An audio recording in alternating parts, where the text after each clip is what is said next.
जरा कल्पना कीजिए, एक मजबूत और आत्मनिर्भर औरत, अपने करियर में पूरी तरह सफल, 30 की उम्र पार कर चुकी, लेकिन जिंदगी को अपने दम पर जी रही है। और फिर अचानक उसकी जिंदगी एक ऐसे शादी में फंस जाती है जहां उसका पति पूरा का पूरा माँ का लाडला निकलता है।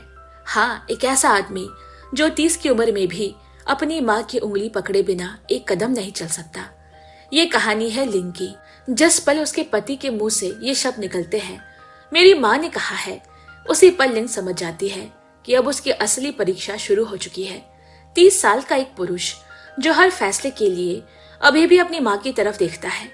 उनकी शादी बहुत जल्दी एक अजीब सी परियोजना बन जाती है, एक बिगड़े हुए राजकुमार को पालने की परियोजना, जिसे उसकी माँ ने दुनिया की हर परेशानी से बचा कर रखा है। हर हफ्ते लिन के मन में तलाक की अर्जी डालने का ख्याल आता है। मुद्दा ये नहीं कि प्यार खत्म हो गया है, मुद्दा ये है कि छोटी छोटी बातों की इस घुटन में वो धीरे धीरे अपना मानसिक संतुलन खो रही है। अब जरा ये दृश्य देखिए, सुबह के 5 बजे है। अलार्म बजते ही लिन की नींद पूरी भी नहीं खुली होती कि धड़ाम उसकी सास सीधे उनके बेडरूम में घुस आती है, कूड़ेदान खंगालती है और सवालों की बौछार शुरू कर देती है। और चरम तो तब होता है जब प्रेशर कुकर में उबलती चीज कोई प्यार भरा नाश्ता नहीं, बल्कि लिन के लेस वाली अंडरवेयर निकलती है। हाँ, यही उसकी सुबह की शुरुआत है। लेकिन चलिए थोड़ा पीछे चलते हैं। ये सब शुरू कैसे हुआ? दरअसल लिन को एक दोस्त के बच्चे के 1 मंथ सेलिब्रेशन में बुलाया गया। वो झूठी मुस्कानों से भरी पार्टी, चारों तरफ बच्चे की तारीफों की बरसात हो रही है। अरे कितनी बड़ी आंखें हैं, चेहरा कितना सुंदर है। बस झूठी तारीफों के पुल बांधे जा रहे थे। वो मन ही मन सोच रही है, अगर ये लोग कोई स्कीम नहीं बेच रहे तो अपनी झूठ बोलने की कला पूरी तरह बर्बाद कर रहे हैं। जैसे ही वो चुपचाप निकलने ही वाली थी, एक परिचित औरत से टकरा गई और उसका पहला सवाल ही सीधे दिल पर वार करने जैसा था। देखो, सबके बच्चे हो रहे हैं, तुम्हें नहीं चाहिए क्या? सच में ये औरत तो चलती फिरती बच्चा बनाने की मशीन है। लिन ने वाइन ग्लास इतनी जोर से पकड़ी कि उसकी उंगलियां सफेद पड़ गई। वो सोचने लगी कि अब पार्टी में जाना भी दुश्वार हो गया। हर जगह बच्चे, शादी का दबाव। लिन को लगने लगा कि शादी और बच्चे सामाजिक बीमारी बन गए हैं। जैसे जैसे उसके दोस्त शादी करते गए और अपने बच्चों को ट्रॉफी की तरह दिखाने लगे, वैसे वैसे अविवाहित औरतें खुद को समाज से कटता हुआ महसूस करने लगी। मानो कोई ग्रेजुएशन सेरेमनी हो जहाँ सब दोस्त डिग्री लेकर आगे बढ़ गए हो और वो वहीं खड़ी हो, क्लास दोबारा पढ़ती हुई, परीक्षा देने के लायक भी नहीं। इसी सोच ने उसे कुछ साल पहले की एक शादी की याद दिला दी। अभी अभी 30 की हुई लिन को कुछ आंटियों ने एक्सपायर्ड दूध कहना शुरू कर दिया, यानी जिस दूध के डब्बे की एक्सपायरी डेट निकल चुकी है। एक आंटी तो उसी टेबल पर बैठ गई और उन्हें बिल्कुल ये बर्दाश्त नहीं कि लिन अभी भी सिंगल है। जल्दी करो वरना कोई नहीं मिलेगा, कहते हुए वो एक काले सूट वाले आदमी की ओर इशारा करती है। देखो कितनी अच्छी गाड़ी है, घर है और माँ बाप का कितना आज्ञाकारी है, इससे बेहतर कोई नहीं मिलेगा। लिन ने नजर उठाई तो आंटी का भतीजा वेट्रेस की टांगों को घूर रहा है। 18 साल की उम्र से ही लिन अपने दम पर जी रही है। टनान में अकेले रहकर उसने पढ़ाई पूरी की, खुद के बिल चुकाए और किसी पर बोझ बने बिना जिंदगी को संभाला। ग्रेजुएशन के बाद वो ताइपेई चली गई, दिन रात मेहनत की, भाग दौड़ की और हर महीने घर पैसे भेजती रही। उसकी जिंदगी पूरी तरह उसके अपने नियंत्रण में है, तो फिर वो क्यों किसी अनजान आदमी से सिर्फ दूसरों को खुश करने के लिए समझौता करे? और ये बात कोई क्यों नहीं कहता कि असल में अच्छे पुरुषों की ही कमी है। हर बार दोष उसी पर आता है कि तुम बहुत ज्यादा चुनाव करती हो, तुम्हें तो कोई पसंद ही नहीं आता। ये कितना बेतुका है। लिन की सोच अचानक टूटती है। वो अब भी उस बच्चे की पार्टी के युद्ध क्षेत्र में फंसी हुई है, जहाँ वो औरत उसे माँ के सुखों पर ज्ञान दे रही है। लिन से रहा नहीं जाता। वो पलट कर कहती है, हाँ बच्चे प्यारे होते हैं, मैं मानती हूँ, देखकर अच्छा लगता है, मन को सुकून मिलता है और कभी कभी लगता है एक अपना भी होना चाहिए। फिर वो बिना रुके आगे बोल देती है, लेकिन क्या आप जानती है कि गर्भवती ना होने से स्ट्रोक, आंखों की बीमारियां, हाई ब्लड प्रेशर, डायबिटीज, यहाँ तक कि मिर्गी तक से बचा जा सकता है। लिन पूरी रफ्तार से बोल रही है। तभी उसकी नजर उस औरत के हल्के उभरे पेट पर पड़ी और वो तुरंत ब्रेक लगा देती है।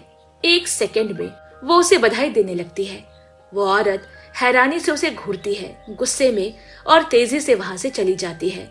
झुंझलाहट के जाते ही लिन अंदर ही अंदर खुश होती है। तभी भूत की तरह कोई उसके पास आकर फुसफुसाता है, माँ ने कहा है आज जल्दी घर आ जाना। वो आदमी ऐसा लग रहा है जैसे रिमोट कंट्रोल से चलने वाली कोई गुड़िया हो और कंट्रोल उसकी माँ के हाथ में हो। हाँ, ये सच है, लिन शादीशुदा है और उसका पति रियो अपनी माँ का लाडला है। वो अभी कोई बहाना सोच ही रही थी कि कैसे देर से घर जाए, तभी उसका फोन बज उठा। फैमिली ग्रुप चैट में सासू माँ ने इमोजी की बौछार कर दी। एक भी शब्द सीधे सीधे नहीं कहा गया, लेकिन हर इमोजी एक ताना है। ज्यादा देर मत करना, जल्दी घर आओ। लिन ने फोन नीचे रखा और गहरी सांस ली। बचपन में राजकुमार और राजकुमारी की बहुत सी परी कथाएं देखकर उसने भोलेपन में सोचा कि शादी के बाद हैप्पी एवर आफ्टर आता है। हकीकत तो ये है कि उसके वैवाहिक सपनों की कांच की चप्पलें अब यातना के औजार बन चुके हैं। हर दिन उन्हें पहनकर उसे चलना पड़ता है। इस परिकथा का अगला अध्याय था हकीकत, और हकीकत छोटी छोटी लेकिन असहनीय परेशानियों से भरी है। ये सोचते ही लिन के मुंह से धीमी सी गाली निकल जाती है। उसका हाथ कसता है और वाइन ग्लास उसके हाथों में ही टूट जाता है। रियो कबूतर की तरह सिकुड़ जाता है। एक शब्द बोलने की हिम्मत नहीं। लिन उसे घूर कर देखती है और मन ही मन हिसाब लगाती है। मैंने 5 साल पहले कैसे नहीं देखा कि ये आदमी पूरी तरह माँ का लाडला है। लिन और रियो की कहानी एक हादसे से शुरू हुई थी। तब लिन एक मीडिया कंपनी में काम करती थी। लैपटॉप हाथ में लिए ऐसे दौड़ती रही जैसे वो अभी आग पकड़ लेगा। तभी एक गली से रियो निकल पड़ा, मानो चलता फिरता अवरोध हो। दोनों टकराए। पूरा दृश्य किसी ड्रामे जैसा था। लिन की हार्ड ड्राइव एक गुजरती कार के नीचे आकर पूरी तरह खराब हो गई। रियो जो पेशे से इंजीनियर था, उसके हार्ड ड्राइव उठाकर ध्यान से ठीक करने लगा। उसके सहकर्मी चुपचाप गपशप करने लगे। लिन थोड़ा झेपते हुए रियो के पास बैठ गई। कब बात हार्ड ड्राइव ब्रांड तक पहुंच गई उसे पता ही नहीं चला। रियो दंग रह गया। ये पहली बार था जब किसी लड़की ने उससे इस तरह की बातें की थी। कुछ देर में हार्ड ड्राइव ठीक हो गई। बाहर मूसलाधार बारिश शुरू हो चुकी थी। रियो लिन के पीछे पीछे कंपनी से बाहर आया और उसे छाता देने लगा। उसकी सफेद शर्ट आधी भीग चुकी थी।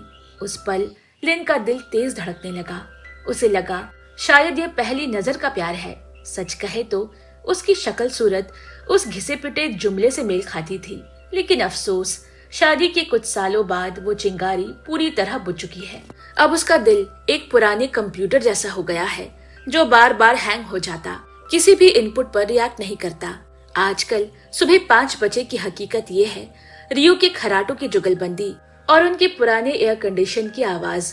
तभी लिन के कान के पास एक बीप की आवाज आती है। देखती है उसकी सास चुपके से कमरे में आकर एसी बंद कर चुकी है। लिन चाहती है कम्बल ओढ़कर मरी हुई बनने का नाटक करे, लेकिन सासू माँ बिस्तर के पास खड़ी होकर चिंता का अभियान शुरू कर देती है। हाँ हाँ, अभी तो 5 ही बजे है, सो जाओ, कोई बात नहीं। कहते कहते वो कमरे का कूड़ा साफ करने लगती है। प्लास्टिक की थैली सरकाती है। क्या तुम अब भी इस पुराने थैली का इस्तेमाल करते हो? वो पूछती है।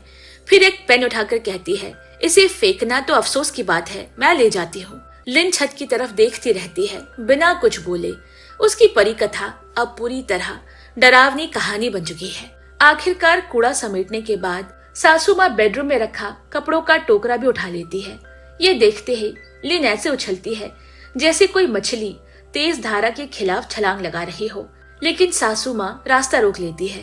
कहती है, बाहर काम करने वाले युवा लोग बहुत थक जाते हैं, तुम्हें ज्यादा आराम की जरूरत है। ये कहते हुए वो पूरी तरह भूल जाती है कि सुबह 5 बजे लिन को नींद से जगाने वाली वो खुद ही है। रियो के उठते ही लिन सीधे उसे भिड़ जाती है। शादी से पहले हमने तय किया था कि यहाँ सिर्फ 1 साल रहेंगे। अब लगभग 3 साल हो चुके हैं। रियो हर बार की तरह सिर्फ वादे करता है, और जैसे ही ये विषय उठता है वो बहानों की पूरी सूची निकाल लाता है। घर बहुत महंगे हैं, बैंक का इंटरेस्ट रेट ज्यादा है, अभी समय सही नहीं है। लिन की आंखें अपने आप घूमने लगती है। उसे साफ याद है उन्होंने तय किया था कि घर महंगा होना जरूरी नहीं, बस अलग रहना जरूरी है। लेकिन लगता है कि यह सारी बातें रियो के नजर में कब की खोखली हो चुकी है। जब वो सवालों से पूरी तरह बच नहीं पाता तो बस बात टालने के लिए कह देता है, मैं उनसे बात कर लूंगा। लिन ये जिंदगी अनगिनत बार सह चुकी है। नाश्ते की मेज पर सासू माँ रियो को 3 साल के बच्चे की तरह संभालती है। सब्जी में ज्यादा नमक तो नहीं, मछली में ज्यादा कांटा तो नहीं है, और लिन उसे ऐसे अनदेखा किया जाता जैसे वो वहाँ मौजूद ही ना हो। और ये सब यही खत्म नहीं होता। अचानक लिन की नजर रसोई की तरफ जाती है। उसका नया अंडरवेयर एक बर्तन में उबल रहा है, बुलबुले छोड़ती हुई उसकी आंखों के सामने।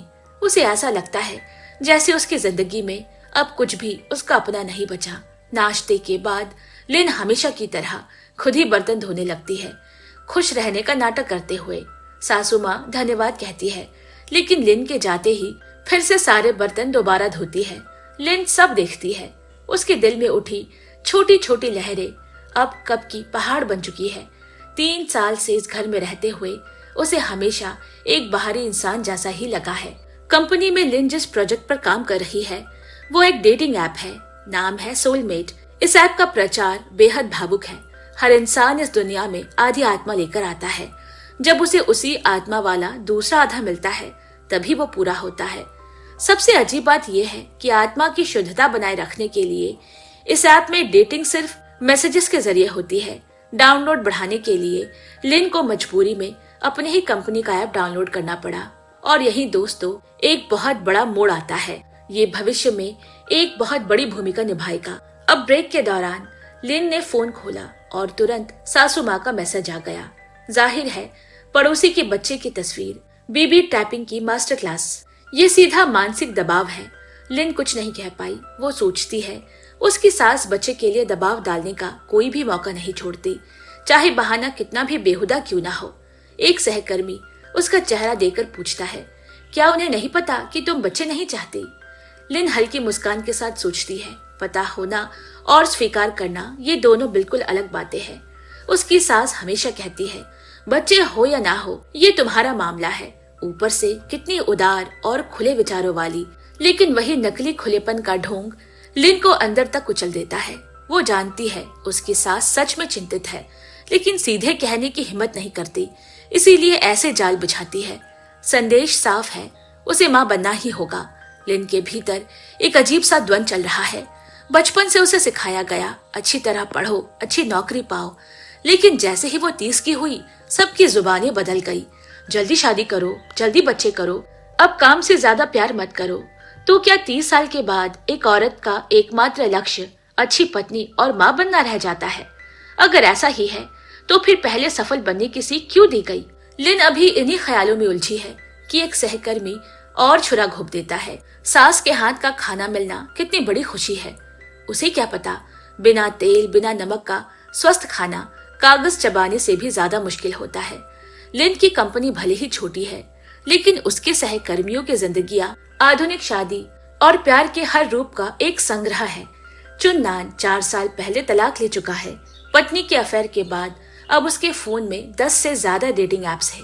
और सिस्टर नान जो अब गर्भवती है, दावा करती है कि वो चीनी राशियों के 12 चिन्हों वाले आदमियों को डेट कर चुकी है।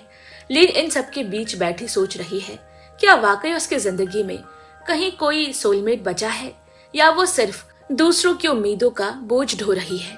सिस्टर ना आखिरकार भेड़ के साल में जन्मे एक आदमी के साथ एक बच्चा पैदा करने वाली है, लेकिन उसकी शर्त साफ है, उसे बच्चा चाहिए, शादी नहीं। वो कहती है, मुझे सिर्फ माँ बनना है, पत्नी बनने का कोई शौक नहीं। वहीं दूसरी ओर हंसू कट्टर सिंगल रहने की समर्थक है, आइडियाज के पीछे दीवानी, और इस दुनिया में किसी साधारण इंसान के साथ खुद को यातना देने का उसका कोई इरादा नहीं। और लिन, ऐसा लगता है कि उसने एक आदमी से नहीं बल्कि पूरे मामाज बॉय परिवार से शादी कर ली हो। हर शुक्रवार परिवार में फैमिली डे होता है। ननद का पूरा परिवार डिनर के लिए घर आ जाता है और लिन वो एक चाइल्ड केयर रोबोट बन जाती है, जिसे उसकी भतीजी एक किताब से दूसरी किताब तक परी कथाएं सुनाने में मार डालती। लिन से अब सहा नहीं जाता। झुंझलाहट उसके सिर तक चढ़ चुकी है। तो एक दिन उसने भतीजी को एक डार्क फेयरी टेल सुना दी। उसने कहा, परी कथाएं सब झूठ होती है, राजकुमार असल में बहुत बुरे इंसान होते हैं, उनकी चमकदार शक्लों से कभी धोखा मत खाना। बच्ची चुप हो गई। घर में सन्नाटा छा गया। काफी इंतजार के बाद आखिरकार डिनर शुरू हुआ। अगर कोई कैमरा डाइनिंग टेबल पर घूमता तो एक बात साफ दिखती, लिन के ससुर की जगह एक गमले का पौधा रखा जा सकता है। हाँ, उनकी मौजूदगी भी उसी पौधे जैसी है, ना कि बराबर, सिर्फ सजावटी। डिनर के बाद लिन हमेशा की तरह बर्तन धोने चली जाती है। सास और ननद बस इतना कहती है, बहुत मेहनत करती हो। मदद करने का कोई इरादा नहीं। इतना ही नहीं, ननद वही खड़े होकर बच्चा पैदा करने के नकली नुस्खों की पूरी बरसात शुरू कर देती है। लिन कितनी ही बार कह चुकी है कि उसे बच्चा नहीं चाहिए, लेकिन ननद किसी जादूगरनी की तरह मंत्र पढ़ती ही जाती है। आखिरकार लिन का बांध टूट जाता है। वो जोर से चिल्ला पड़ी। ननद डर कर भाग जाती है। लिन मुड़कर रियो को देखती है, सोचती है कम से कम वो तो बर्तन धोने में मदद करेगा। लेकिन वो क्या देखती है, रियो ने सिर्फ 2 प्लेटें धोई कि सासू माँ उसे रोक देती है। छोड़ो, तुम ये क्या कर रहे हो। उसके बाद भी सासू माँ अपना पवित्र कर्तव्य नहीं भूलती। जानबूझकर पूछती है, कल मंदिर चलना याद है ना। लिन बुरी तरह रियो को आंख मारती है, इशारों में मना करने को कहती है, लेकिन वो देखती है इस मुद्दे पर रियो पूरी तरह गूंगा है। सासू माँ का लहजा अडिग है, अटल। अगली सुबह ठीक 5 बजे लिन को खींचकर मंदिर ले जाया गया। संतान प्राप्ति पूजा। भगवान और बुद्धों से सासू माँ का प्रेम कितना गहरा है। हर दिन ठीक 5 बजे वही आवाज, ना बहुत तेज ना बहुत धीमी, जैसे कोई पुराना रिकॉर्डिंग बार बार चल रहा हो। लिन सिर उठाकर वो दृश्य देखती। ये किसी हॉरर फिल्म से कम डरावना नहीं। पीछे रियो के खराटे गरज रहे हैं और सामने मंत्रों की गूंज। लिन चुपचाप गिनती करती रहती है। हर 7 दिन में एक बार तलाक का ख्याल उसके मन में आता है और 100 बार रियो को मार डालने की इच्छा। जिंदगी बुरी नहीं है, लेकिन ये छोटी छोटी बातें धीरे धीरे उबलते पानी की तरह इकट्ठा हो रही है, जो एक दिन जरूर फटेगा। नाश्ते की मेज पर फिर वही पारिवारिक नाटक शुरू होता है। लिन अचानक खड़ी हुई और बिना पीछे देखे घर से बाहर निकल जाती है। रियो उसके पीछे भागता है। दोनों फिर वही पुराने मुद्दे दोहराने लगे। तभी तेज बारिश में सड़क किनारे एक औरत दिखाई देती है, चमचमाती हुई स्विमसूट में, साइकिल चलाती हुई, गाना गाते हुए, हाथ हिलाते हुए। लिन कुछ सेकंड के लिए ठिठक गई, मानो कोई भ्रम हो। उस औरत की आजादी, उसकी बेपरवाह नजर। अचानक लिन को एहसास होता है उसे बहादुर बनना होगा। कम से कम उसकी जिंदगी दूसरों के कंट्रोल में नहीं होनी चाहिए। वो दौड़ती हुई घर लौटती है। मन में 4 शब्द गूंज रहे हैं, मुझे तलाक चाहिए। लेकिन जैसे ही वो सासू माँ की नकली मुस्कान देखती है, उसे समझ आ जाता है ये मुस्कान खाली है, जानबूझकर ओढ़ी हुई, बहुत पुरानी। वो शब्द उसके गले में ही अटक जाते हैं। आखिरकार कांपती आवाज में वो सिर्फ इतना कह पाती है, मैं अकेली रहना चाहती हूँ। और उसी पल लिन जान जाती है ये अंत नहीं, ये तो बस शुरुआत है। उसके बाद लिन अपनी मेज पर बैठी रही, अभी भी इस पछतावे में डूबी हुई कि सुबह वो 4 शब्द कहने की हिम्मत क्यों नहीं जुटा पाई, मुझे तलाक चाहिए। तभी उसका फोन बजा, डेटिंग ऐप सोलमेट के नोटिफिकेशन से। सिस्टम ने आपके लिए 99% मेल वाला साथी खोज लिया है। दूसरे पक्ष का नाम है रैन। वो इस समय ऑनलाइन है और आपसे बात करना चाहता है। लिन गुस्से में स्क्रीन को घूरती रही और बिना सोचे वो लिख देती है, इतनी मूर्ख और भोले मत बनो। इस दुनिया में सोलमेट जैसी कोई चीज नहीं होती। अब जब अलग रहने की बात एजेंडा पर आ ही चुकी है, तो घर खरीदने का काम तेजी से करना जरूरी है। लिन हिसाब लगाती है। उसकी बचत 9,40,000, रियो की बचत 19,70,000। कुल मिलाकर एडवांस देने लायक राशि पूरी हो जाती है। वो उत्साह के साथ रियो को अपने पसंद किए हुए फ्लैट का ब्रोशर देती है, लेकिन रियो अपने ड्रामा वाले अवतार में तुरंत एक्टिंग शुरू कर देता है। ये फ्लैट रेडी टू मूव है। प्राइस लिस्ट देखते ही वो ठंडी सांस भरता है। लिन दूसरा विकल्प निकालती है, थोड़ा पुराना लेकिन सस्ता और रहने लायक। तुरंत माँ का नाम आ जाता है। माँ कहेगी कि रेनोवेटेड पुराना घर नहीं लेना चाहिए। इसके बाद लिन जो भी फ्लैट पसंद करती, रियो के पास उसके खिलाफ कारणों की पूरी फाइल है। ऑफिस दूर है, ट्रैफिक बहुत है, गाड़ी खरीदनी पड़ेगी, खर्चा बढ़ जाएगा। आखिरकार असल सवाल बाहर आ ही जाता है, घर पर रहना क्या वाकई इतना बुरा है। लिन थक चुकी है। ये एक बंद गली की तरह है, वहां से आगे जाने का कोई रास्ता नहीं। वही संवाद अब तक 800 बार दोहराया जा चुका है। हर वजह के पीछे सासू माँ की परछाई। सच तो ये है, रियो अपनी माँ को छोड़ना ही नहीं चाहता। ना घर, ना सुविधा, ना भविष्य। वो किसी के लिए अतिरिक्त मेहनत नहीं करना चाहता। लिन समझ गई ऐसे आदमी से बहस करना समय की बर्बादी है, जो हर हाल में अपनी माँ के पक्ष में खड़ा रहता है। इसीलिए उसने शब्दों की जगह कामों से सहारा लिया। वो इशारों में रियो को देखने लगी कि उस घर में निजी जगह नाम की कोई चीज ही नहीं। दरवाजे के बाहर कभी भी आवाज आ सकती है। खाना लग गया है। ऐसे में उनका दाम्पत्य जीवन सिर्फ एक औपचारिकता बनकर रह गया है। आखिरकार रियो घर देखने जाने के लिए राजी हो गया, लेकिन ये यात्रा घर देखने से ज्यादा जासूसी फिल्म जैसे निकलती है। जैसे ही वे सेल्स ऑफिस पहुंचे, रियो का फोन बज उठता है। दूसरी तरफ सासू माँ की आवाज, मेरी तबीयत ठीक नहीं है, जल्दी घर आ जाओ। रियो बिना एक पल सोचे लौट जाता है और लिन वो अकेली सेल्स ऑफिस में भटकती रहती है। लंच ब्रेक में लिन फिर से रेन से बात करने लगी। इस बार वो अपने दिल की भड़ास लिख देती है। वो हवा में आंखें घुमाते हुए सोचती है, क्या शादी साथी ढूंढने के लिए होती है या रुकावट के लिए? सोलमेट का मतलब होना चाहिए 1+1=2, लेकिन असल जिंदगी में ये बन जाता है 1+1=1। हर चीज पे समझौता। वो लिखती चली जाती है। शादी से पहले पुरुष पूरी कोशिश करता है, शादी के बाद ढीले पड़ जाते हैं। औरतों के लिए शादी दौड़ नहीं, एक मैराथन है जिसकी फिनिश लाइन दिखती ही नहीं। अगर दौड़ सिर्फ एक ही इंसान को दौड़नी पड़े तो फिर शादी किस लिए? लिखने के बाद उसे थोड़ी झिझक हुई, कहीं वो इस अजनबी के सामने बहुत नकारात्मक तो नहीं हो गई। लेकिन रेन बेहद सहजता से जवाब देता है, कोई बात नहीं, और उसे हाइकिंग और कैंपिंग पर चलने का न्योता देता है। अजनबी होते हुए भी उस पर लिन को हल्का सुकून महसूस हुआ। घर लौटकर लिन रियो से पूछती है, माँ की तबीयत अब कैसी है? रियो नजरें चुराकर कहता है, थोड़ा आराम किया तो ठीक हो गई। लिन मन ही मन हंसती है। उसे साफ पता है बीमारी सिर्फ एक बहाना है ताकि वो घर देखने ना जा सके। वो रियो के सुस्त चेहरे को देखती है। उसके भीतर गुस्से का ज्वार उठ पड़ता है। वो नया घर का ब्रोशर टेबल पर पटक देती है। रियो ऐसे पिचक जाता है जैसे हवा निकल चुका गुब्बारा। आखिरकार वो सच उगल देता है, मेरी माँ ने मेरी सारी बचत कजन को धार दे दी है, मुझे नहीं पता पैसे कब लौटेंगे। लिन को लगता है जैसे उसका पूरा शरीर ढह गया हो। इतना बड़ा फैसला उससे बिना पूछे ले लिया गया, और उसे बताया भी तब गया जब बात छिपाई नहीं जा सकी। कांपते हाथों से वो अपने पिता को फोन करती है। पिता कहते हैं, थोड़ी मदद मैं कर सकता हूँ, लेकिन घर तुम्हारे नाम पर होना चाहिए। लिन गहरी सांस लेती है। उसका दिल अचानक ठंडा पड़ गया। उसे पता है रियो और उसकी माँ इस शर्त को कभी नहीं मानेंगे, और हुआ भी वही। रियो तोतले तोते की तरह हर शब्द माँ तक पहुँचा देता। सासू माँ तुरंत कहती, तो मतलब मेरा बेटा पत्नी के घर में रहेगा? अच्छा नहीं लगेगा। और कमाल की बात, रियो बिना दिमाग वाले लाउड स्पीकर की तरह वही शब्द दोहराता रहता, माँ ने कहा है, माँ ने कहा है। हर बार ये शब्द सुनकर लिन के सीने पर अदृश्य दबाव पड़ता रहता। लिन एक कदम पीछे हटती। ठीक है, घर रियो के नाम पर ही होगा, लेकिन सासू माँ फिर भी नाराज। अब उनका कहना है, ऐसा लगेगा जैसे हम समधियों का फायदा उठा रहे हैं। वो मुस्कुराती रहती है, समझदार बनने का नाटक करती है, लेकिन उनके शब्द धीरे धीरे ठंडे घुटन भरे होते जा रहे हैं। आखिरकार लिन किराए पर घर लेने का सुझाव देती है। सासू माँ फिर मना कर देती है। किराए का घर लेना मालिक को लोन चुकाने जैसा है। मतलब साफ है, वे किसी भी कीमत पर घर छोड़ने नहीं देने वाली।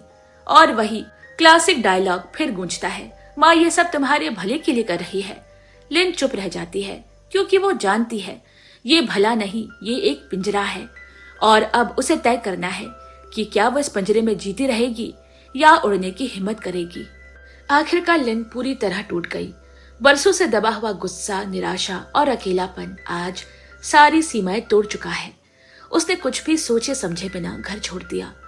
रियो उसके पीछे पीछे अपनी इलेक्ट्रिक स्कूटर से चलता रहा, 5 मीटर की दूरी बनाते हुए।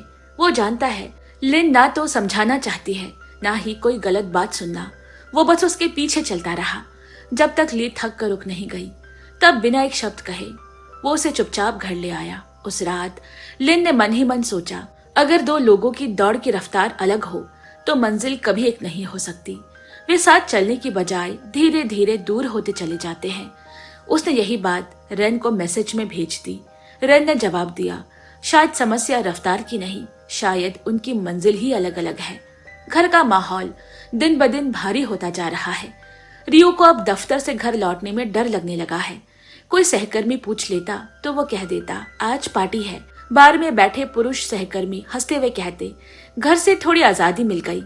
बियर के ग्लास भरते ही शादीशुदा पुरुषों का दुख शुरू हो जाता। दिन भर काम के बाद आराम करना चाहता हूँ और घर पहुँचते ही पत्नी बच्चों का होमवर्क पकड़वा देती है। सब सहमति से सर हिलाते हैं। कपड़े रोज धोने की क्या जरूरत, बर्तन कल भी तो धुल सकते हैं, लेकिन पत्नी अभी करवाती है। सबसे डरावनी बात, अगर कह दो थोड़ी देर बात कर दूंगा तो घर में तूफान आ जाता है। एक महिला सहकर्मी पूछती है, तो घर पर आप लोग बात किस बारे में करते हो? जवाब आया, हर दिन वही सवाल, खाना लिया, बच्चों को लाए, लोन भरा, कूड़ा फेंका। कुछ पुरुष तो 3-3 घंटे गाड़ी में बैठे रहते हैं, संगीत सुनते, मैच देखते, गेम खेलते, बस घर न जाना पड़े। बात घूमते घूमते रियो तक आ गई। सब जानना चाहते हैं, वो इतना सीधा साधा आदमी, क्या उसे भी कोई परेशानी है? रियो बोला, लिन कभी कभी डांटती है, लेकिन जब वो चुपचाप हो जाती तो और भी डर लगता है। एक बार वो फ्रिज के सामने खड़ी मुझे घूर रही थी। मैं डर गया, सोचने लगा मैंने क्या गलती की। फिर उसने फ्रिज से एक सैनिटरी पैड निकाला। पूरा बार सन्नाटे में डूब गया। रियो ने बेबसी से कंधे उचका दिए। मैंने ध्यान नहीं दिया था, बस सब कुछ थैली समेत फ्रिज में रख दिया। सबने चुपचाप सिर हिलाया। अगली बार ध्यान रखना, एक महिला सहकर्मी ने धीरे से कहा। औरतें भी उतना ही काम करती है जितना पुरुष, फिर घर आकर बच्चों और घर का काम भी थक जाती है। ये सुनते ही पुरुषों ने तर्क शुरू कर दी, ये समाज की समस्या है, औरतें थकी तो छुट्टी ले सकती है, पुरुष नहीं। हम बाहर इतना काम करते हैं, घर आकर बस दिमाग बंद करना चाहते हैं। दूसरी तरफ लिन भी अपने सहकर्मियों से दिल खोलकर बात कर रही है। पुरुष जानबूझकर काम खराब करते हैं ताकि आखिर में औरत ही सब कर ले। सिस्टर ना ने मुस्कुराकर कहा, माफ कर दो, पुरुषों का दिमाग धीरे विकसित होता है, 40 के बाद ही समझदारी आती है। लिन ने तंज कसा, तो 40वें जन्मदिन मनाते ही अचानक समझ आ जाती है? सिस्टर ना बोली, अच्छे आदमी ट्रेन किए जाते हैं, थोड़ी मिठास दो फिर समझाओ। लिन को और चिढ़ हो गई। वो बस आजादी चाहती है, थोड़ी अपनी जगह, लेकिन हर रास्ता घर से बाहर निकलने पर आकर रुक जाता है। तलाकशुदा चुनान ने कहा, तुम बाहर जाओ तो आजादी कहलाएगी, वो बाहर जाए तो नालायक बेटा। लोग नहीं जानते पर तुम जानती हो, वो माँ की सेवा के लिए नहीं, आराम की आदत के लिए घर छोड़ना नहीं चाहता। कई लोगों ने समाधान सुझाए, लेकिन सच ये है, कोई भी आश्वस्त नहीं कि लिन सच में तलाक का फैसला कर पाएगी। उस छोटी सी महफिल में श्योलू, जो खुलेआम सिंगल रहने की समर्थक है, हंसते हुए बताने लगी कि वो प्यार में क्यों नहीं पड़ना चाहती। उसने कहा, मुझे किसी को खुश करने के लिए खुद को तकलीफ देना पसंद नहीं। प्यार भी खाने जैसा ही है, आधे दिन बहस करो कि क्या खाना है, और अगर सामने वाला वही खाना चाहे जो मुझे बिल्कुल पसंद नहीं, तो भी मुझे उसी के साथ खाना पड़ेगा। लेकिन अकेले रहो तो सारी परेशानियां खत्म। बातों बातों में एक राज अनजाने में खुल गया। कॉलेज के दिनों में चुनान और लिन सिर्फ 37 दिन तक डेट कर चुके हैं। उन पुराने जिक्र पर चुनान की आंखों में अचानक एक हल्की सी चमक आ गई। उधर रियो की पार्टी भी खत्म होने को है। महिला सहकर्मी का बेटा उसका हाथ पकड़कर सेंट्रल पार्क में खेलने की जिद कर रहा है। रियो ने बेबसी में हामी भर दी। सोचा सब लोग अभी और देर बैठेंगे। कॉलेज के बाद वो महिला सहकर्मी अपने बॉयफ्रेंड के साथ ताइपेई काम ढूंढने आई थी, लेकिन नौकरी शुरू किए ज्यादा समय नहीं हुआ था कि उसे पता चला वो गर्भवती है। लड़का बच्चा नहीं चाहता था। झगड़े बढ़ते गए और फिर एक दिन वो बिना कुछ कहे गायब हो गया। बच्चे के जन्म के बाद भी वो कभी लौट कर नहीं आया। बाद में पता चला वो कहीं और शादी कर चुका है। कहते कहते महिला सहकर्मी की आंखें भर आई। रियो को असहज देखकर उसने जल्दी से खुद को संभाला और बात बदलते हुए पूछा, तुम बच्चे चाहते हो? रियो ने सर झुकाया, थोड़ा सोचा और बोला, सच कहूँ तो मैं चाहता हूँ, लेकिन लिन नहीं चाहती। लेकिन तब भी वो एक भ्रम में जी रहा है। उसे लगता है शादी के बाद लिन बदल जाएगी। उसने गहरी सांस ली। लिन बिल्कुल नहीं बदली। तभी अचानक बारिश शुरू हो गई। रियो को महिला सहकर्मी और उसके बेटे को घर छोड़ना पड़ा। गीली सड़क पर चलते हुए वो महिला बार बार रियो की तरफ देख रही है। इधर लिन के सहकर्मियों की महफिल भी खत्म होने लगी। वो फिर से रैन से चैट करने लगी। रेन ने पहले कहा था, शादी के सफर में मंजिल अलग हो जाती है। लिन ने पूछा, अलग कैसे? रेन ने जवाब दिया, कभी कभी सफर के दौरान दो लोग अपने भविष्य के बारे में अलग सोचने लगते हैं, लेकिन बोल नहीं पाते, डरते हैं कि सफर कहीं और मुश्किल ना हो जाए। ये जवाब लिन को चौंका गया। बातों बातों में उसे पता चला रिन भी ताइपेई में रहता है। शायद किसी दिन वो मिल भी जाए। रेन ने लिखा, शायद हम पहले ही मिल चुके हो, ना एक कदम पहले ना एक कदम बाद, बस सही समय पर। ये पढ़कर लिन के भीतर कुछ हिल गया। उसने तुरंत लिखा, हमें नहीं मिलना चाहिए, मानो वो खुद को भी चेतावनी दे रही हो और सामने वाले को भी। फिर जोड़ा, अगर तुम मुझसे मिलोगे तो पाओगे कि मैं एक पागल औरत हूँ जिसमें ना गुण है ना ममता। रेन ने पूछा, क्या तुम्हें बच्चे पसंद नहीं? तब लिन ने अपने फैसले के पीछे की दर्दनाक सच्चाई लिख दी। बचपन में मेरे 3 छोटे छोटे भाई बहन थे। माता पिता बिजनेस में व्यस्त रहते तो मैं बन गई मुफ्त की नानी। कोई सब्जी नहीं खाता, कोई डायपर नहीं बदलता और सबसे छोटा हर वक्त बम की तरह चीजें फेंकता रहता। मैं 10 साल की उम्र में माँ बन चुकी थी। माँ की भूमिका मैं बहुत पहले पूरी कर चुकी हूँ। मैं सच करते करते लिन सहकर्मी के घर सो गई। सुबह आंख खोली तो देर हो चुकी है। वो तेजी से साइकिल चलाकर घर पहुंची। दरवाजे पर कई आंटियां खड़ी है। सास खुला दिल दिखाते हुए पड़ोसियों से कह रही है, लिन कल रात घर नहीं आई, दोस्तों के यहाँ रुक गई होगी। पड़ोसी चारों तरफ फुसफुसाहटे और ताना देने लगे। उल्टा सास बोली, आजकल के युवाओं को आजादी देनी चाहिए, ना टोको ना पूछो ना डांटो, वरना वो खुश नहीं रहते। कोने में खड़ी लिन हंसते हंसते रोने वाली थी। सोचने लगी, अगर सास का मुंह लाउडस्पीकर ना होता तो क्या पड़ोसियों को इसकी खबर मिलती। लिन गुस्से में कुछ कहने ही वाली थी। अचानक उसे एहसास हुआ, ये दृश्य कितना अपमानजनक है। सबकी नजरें उसी पर है। उसे लगा वो एक बेहुदा नाटक की नायिका बन गई है और वो मन छोड़कर भाग जाना चाहती है।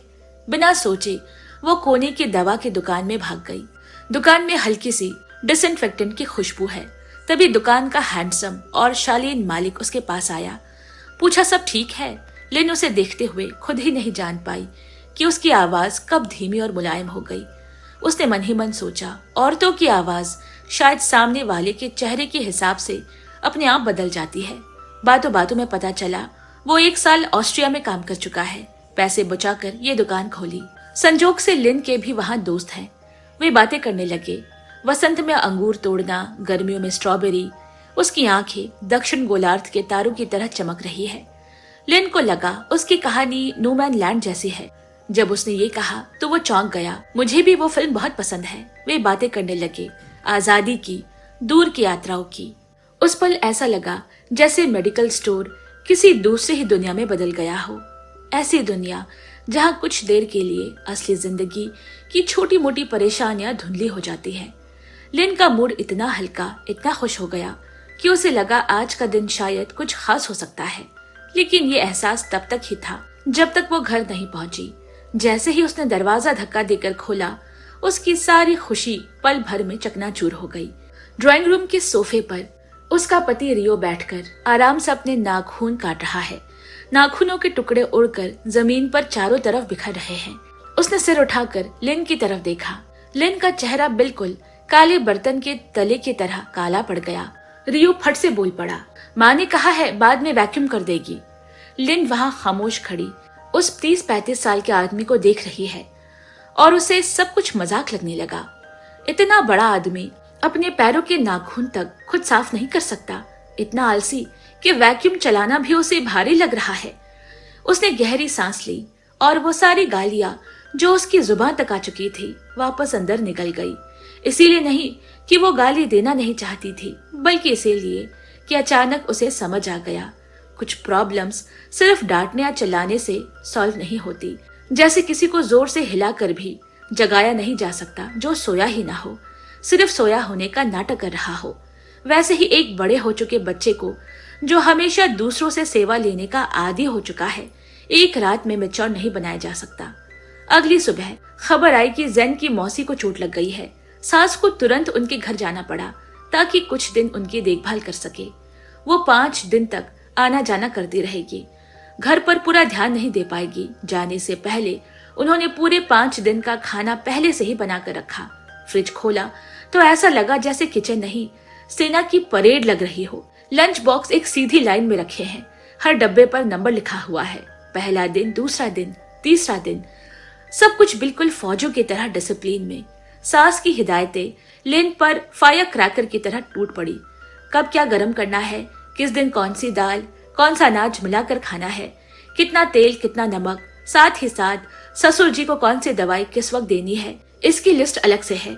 लिन बस हाँ में हाँ मिलाती रही, सर हिला हिला कर सब सुनती रही, पर उसके मन में तो कुछ और ही चल रहा है। वो सोच रही है आज शाम कौन से रेस्टोरेंट ट्राई करे, कौन सी जगह बैठकर थोड़ा रिलैक्स करे। जब सास ने आखिरकार दरवाजा बंद करके बाहर कदम रखा तो उस बंद होते दरवाजे की आवाज लिन को किसी शहनाई से भी ज्यादा मधुर लगी, जैसे शादी की धुन से भी ज्यादा खुशी दे रही हो। लेकिन अभी वो इस आजादी का मजा ठीक से ले भी नहीं पाई थी कि दरवाजे पर दस्तक हुई। डिलीवरी वाला खड़ा है, 2 बड़े पिज्जा, 3 एग टार्ट और 2 बोतल कोका कोला के साथ। ससुर जी चुपके से बिल्कुल चोरी छिपे निकलने वाली बिल्ली की तरह पीछे से निकल गए। उन्होंने झट से पिज्जा का बॉक्स पकड़ा, चेहरे पर एक बचकानी सी चमक। आज के दिन का तो मैं कब से इंतजार कर रहा था। उनके अंदाज से साफ पता चल रहा है। डाइनिंग टेबल पर बैठकर खाना शुरू हुआ। पिज्जा की खुशबू तो जबरदस्त है, लेकिन ससुर जी के फीके बेकार जोक्स ऐसे हैं जैसे किसी अच्छे खाने पर सस्ता मसाला छिड़क दिया हो। उनकी हर बात, हर फीका मजाक पिज्जा का टेस्ट भी बिगाड़ रहा है, लिन का मूड भी। लिन बस मुंह चलाकर पिज्जा चबा रही है जैसे कोई मशीन हो, ना स्वाद, ना भूख, ना मजा। तभी फोन की घंटी बजी। सास का चेकिंग कॉल आया, सब सही चल रहा है या नहीं। दूसरी तरफ उसका पति रियो भी उतने ही डिटेल से सारे जवाब दे रहा है। सास ने धूल से लेकर फर्श के कोने कोने तक, फ्रिज के कोने में जमता तेल, सबका जिक्र कर डाला। बोलती जा रही है और बीच बीच में रियो से कह रही है, लिन से कहना उसे हाथ मत लगाना, मैं वैसे वापस आकर देख लूंगी। लिन ने मन ही मन आंख घुमाई। बेटे को कहा हाथ मत लगाना, इसका मतलब लिन को ही सब कुछ साफ करना है। उसने डाइनिंग टेबल की तरफ देखा। पिज्जा के डब्बे, टिश्यू, क्रम्स, कोका कोला की बोतलें, सब कुछ इधर उधर बिखरा पड़ा है। अचानक उसके मन में एक सवाल उभर आया, किसने कहा है कि शादी खुशी का रास्ता है? ये सोचकर वो चुपचाप एप्रन पहनकर सफाई में लग गई। टेबल के ऊपर के डब्बे उठाए, टिश्यू समेट कर डस्टबिन में फेंके। जमीन पर जगह जगह क्रम्स पड़े हैं जिन्होंने टाइल्स को चिकना और मैला बना दिया। लिन झुककर जमीन पर बैठ गई, पोछा हाथ में लिया और धीरे धीरे टाइल्स साफ करने लगी, जैसे वो जमीन नहीं बल्कि अपने अंदर जमती थकान भी पूछ रही हो। सफाई करते करते उसके मन में फिर से सिस्टर ना की बात गूंज गई, दुनिया में कोई परफेक्ट लवर नहीं होता, अच्छे आदमी तैयार किए जाते हैं, पाल पोस कर, सिखा सिखा कर। लिन के हाथ एक पल को रुक गया, आंखों में एक हल्का सा उजाला सा छा गया। अगर सास घर पर नहीं है तो क्या यही सही वक्त है इस थ्योरी को प्रैक्टिकली टेस्ट किया जाए? उसने तुरंत एप्रन उतार दिए, अलमारी खोली और एक लाल रंग की ड्रेस निकाली जो उसने बहुत दिनों से पहनी नहीं थी। वो कपड़े पहनकर खुद को कुछ अलग महसूस करने लगी, जैसे वो सिर्फ घर की बहू नहीं बल्कि अपनी कहानी की हीरोइन हो। फिर उसने रियो को बुलाया जो उस वक्त पूरी लगन से लेगो जोड़ने में लगा हुआ था। शाम को मूवी देखने चले, साथ में उसने आराम से कहा, लेकिन एक कंडीशन है, पहले डाइनिंग टेबल साफ करोगे। रियो ने सर उठाकर उसे देखा, एक पल को सोचा, फिर हाथ से लेगो का टुकड़ा नीचे गिरा दिया। मुंह से बिल्कुल आदत के मुताबिक एक ही लाइन निकली, 1 मिनट करता हूँ। लिन के दिल में जलती छोटी सी चिंगारी फिर से भड़क उठी। मन में गा लिया, फिर से तैयार खड़ी हो गई। हमेशा का 1 मिनट, लेकिन फिर सोचा, चलो कम से कम उठा तो सही, कम से कम आज वो खुद टेबल साफ करेगा। ये भी एक छोटा सा ही सही पर कदम तो है। रियो को काम बताकर लिन धीरे धीरे बिल्कुल किसी गुप्त मिशन पर निकली जासूस की तरह घर के अंदर की तरफ चली। वो चुपके से कुलदेवी के खानदानी कमरे, पूजा और पुरखों के चित्रों वाले कमरे में घुस गई। आगे बढ़कर उसने हाथ जोड़कर पुरखों के छोटे मंदिर के सामने सिर झुका दिया। धीमी आवाज में बोली, इस परिवार के पुरखे, मुझे माफ कीजिए, आज रात मुझे आपके पोते के साथ कुछ खास करना है। शायद आप डिस्टर्ब हो जाएं। अगर हो सके तो आज की रात थोड़ी छुट्टी पर चले जाइए। ये कहकर उसने तेज पर पक्के इरादे से बीच का पर्दा खींच दिया, जैसे किसी ने सीक्रेट बेस बना दिया हो। छोटी सी टेबल लगाई, उस पर कुछ स्नैक्स रखे, लैपटॉप, थोड़ी सी वाइन, सब कुछ एक छोटे छिपाए हुए जश्न की तैयारी जैसा लग रहा है। घर की हमेशा की सास बहू वाली हवा से बिल्कुल अलग, एक छोटा सा आजाद कोना। फिर वो जल्दी से बेडरूम में आई। बेड पर पड़ी वो तेज चमकदार, थोड़ी सस्ती सी लगती चादर जो सास ने बड़े प्यार से चुनी थी, उसने झट से उठाकर हटा दी। अलमारी से अपनी पसंदीदा धीमे रंग की नरम कपड़ों वाली बेडशीट निकाली, धीरे से बिस्तर पर बिछाई। कमरे का माहौल एक पब में बदल गया। पहले जहाँ सब कुछ पारिवारिक वाला लग रहा था। अब वहाँ हल्की रोशनी, नई चादर, लिन की लाल ड्रेस मिलाकर सब कुछ नया सा लग रहा है। उसने एक पल के लिए खुद को आईने में देखा। शादी, ससुराल, दिन भर की रसोई, सफाई, दवाई, पिज्जा, जोक्स, सब कुछ एक तरफ हो गया। आज रात उसने फैसला कर लिया, अगर जिंदगी एक तपस्या है तो उस तपस्या के बीच बीच में छोटे छोटे जश्न भी वो खुद ही रच लेगी और शायद धीरे धीरे इसी तरह एक अच्छा आदमी भी तैयार कर लेगी। अब सब कुछ तैयार है। जब लिन बेडशीट लेकर लिविंग रूम से गुजर रही थी तो सामने का नजारा देखकर उसके हाथ कांप गए। वो गंदा डाइनिंग टेबल वैसा का वैसा ही पड़ा है। पैकेजिंग बॉक्स, टिश्यू, पिज्जा के टुकड़े और आधी बोतल कोको कोला भी वहीं बिखरी हुई। उसने गहरी सांस ली, खुद से कहा, सह लो, सफाई करना मतलब हार मानना है। लेकिन रियो कहीं नहीं दिखाई दे रहा। लिन के पास और कोई चारा नहीं। सास की हिदायतों का पालन करते हुए पहले फर्श वैक्यूम किया और फिर फ्रिज पोंछा। वैक्यूम क्लीनर चालू करते ही डाइनिंग फर्श पर रियो के मोजे पड़े मिले। फ्रिज पोंछते वक्त एक खुली कैन के किनारे से हाथ कट गया और ताजा खून बहने लगा। लिन के दिल में गुस्सा थर्मामीटर की तरह चढ़ता जा रहा है, लेकिन उसने दांत पीसे और गुस्से को दबाया। आखिर गुस्सा करना भी तो हार मानना ही है। ये ट्रेनिंग प्लान तो अभी अभी शुरू हुई है। इतने में ससुर जी को अचानक पेट में तेज दर्द होने लगा। ज्यादा पिज्जा खा लिया था। लिन को फिर से मजबूरन दवाई लेने बाहर निकलना पड़ा। वो दोबारा उसी हैंडसम फार्मासिस्ट की दुकान में पहुंची। मालिक ने उसके हाथ के घाव को देखा। लिन ने कहा, कोई जरूरत नहीं, दर्द भी नहीं है। लेकिन वो फिर भी फिक्रमंद होकर बैंडेज कर देता है। लिन ने मना किया, पर मालिक के शब्द उसके दिल को छू गए। चाहे घाव कितना ही छोटा हो, इलाज करना जरूरी है। इसे नजरअंदाज मत करो। दूसरों की फिक्र तो ठीक है, लेकिन खुद का भी ध्यान रखो। जाते वक्त मालिक ने फिर आवाज दी, आज आप बहुत अलग लग रही है, बेहद खूबसूरत। दुकान से बाहर निकलते वक्त लिन के कदम हल्के हो गए। ऐसा लगा जैसे पूरा बदन हवा में तैर रहा हो। काश रियो में मालिक की आधी भी फिक्र होती तो वो इतनी थकती ही क्यों। लेकिन घर पहुंचते ही ये खुशी धुएं की तरह उड़ गई। ससुर जी सो चुके हैं। टेबल साफ लग रहा है, लेकिन लिन की नजर फर्श पर कोका कोला के दाग पर पड़ी जो किचन तक फैले हुए थे। वो फर्श जो उसने अभी अभी साफ किया था वो फिर से मैला है। रियो की सफाई का मतलब बस टेबल से बॉक्स और बर्तन सिंक में सरकाना है। किचन वैसा का वैसा गंदा। फ्रिज खोला तो पिज्जा और चिकन बॉक्स के टुकड़े प्लास्टिक बैग में लपेटे बिना मिले। क्रम्स इधर उधर बिखरे। वो फ्रिज जो उसने अभी पोंछा था बर्बाद हो गया। पूरी रात दबा हुआ बेनामी आग फट पड़ा। लिन ने एक पिज्जा का टुकड़ा उठाया और बाथरूम की तरफ दौड़ी जहां रियो नहा रहा था। सीधे निशाना लगाकर पिज्जा का वो टुकड़ा उस पर बरसा। रियो इस अचानक हमले से हक्का बक्का रह गया। सफाई देने का मौका भी नहीं मिला। गुस्से में लिन कमरे में लौटी तो सामने का नजारा फिर स्तब्ध कर गया। बिस्तर पर चौथी शादी की सालगिरह का साइन है। उसके पास लेगो से बनी एक खूबसूरत गुलदस्ता। पता चला रियो उसी को जोड़ रहा था। लेगो गुलदस्ता उठाकर देखा। हर टुकड़ा इतनी सावधानी से जोड़ा कि साफ पता चल रहा है इसमें दिल लगाया गया है। लिन के दिल से एक आवाज निकली, निराशा और हंसी का मिश्रण। ये तो ऐसा है जिनसे नफरत करते हो उनमें भी एक प्यारा कोना होता है। ये आदमी घंटों लेगो जोड़ने को तैयार, लेकिन फ्रिज साफ करने को 10 मिनट भी नहीं देना चाहता। गुस्सा धीरे धीरे एक जटिल भावना में बदल गया। यही तो शादी है ना। एक पल गुस्से में तलाक तक पहुंच जाओ, अगले ही पल ये छोटी छोटी बातें पिघला दे, कमजोर कर दे। पिज्जा हमले से भीगा। रियो तौलिए में लिपटा कमरे में लौटा। सर पर 2 ब्रोकली के टुकड़े चिपके हुए। लिन की हिंसा की शिकायत करने लगा। आवाज में बच्चा सा विरोध, गुस्सा और बेबसी। लिन ठीक उसके सामने बैठी, होठों पर हल्की मुस्कान। उसकी नजरें रियो को पैरों से सिर तक टटोल रही है। फिर धीरे धीरे एक एक करके उसके गुनाह गिनने लगी। किचन टेबल का तबाही वाला नजारा, फ्रिज का कोलाहल, फर्श पर चिल्लाता कोको कोला का दाग, हर चीज एक सबूत की तरह। रियो बचाव करने लगा। फ्रिज भरा हुआ था, कंटेनर बड़े थे। यहाँ तक कहा कि तुमने बर्तन धोने को कहा ही नहीं था। लिन ने ठंडी हंसी उड़ाई, आंखों में व्यंग। मजाक कर रहे हो क्या? ये आर्मी थोड़ी है कि हर चीज का अलग ऑर्डर दूं। और वो बेवकूफ खिलौने खरीदने को मैंने नहीं कहा था, फिर भी तुमने कर लिया। उसकी बातें तीर की तरह लगी।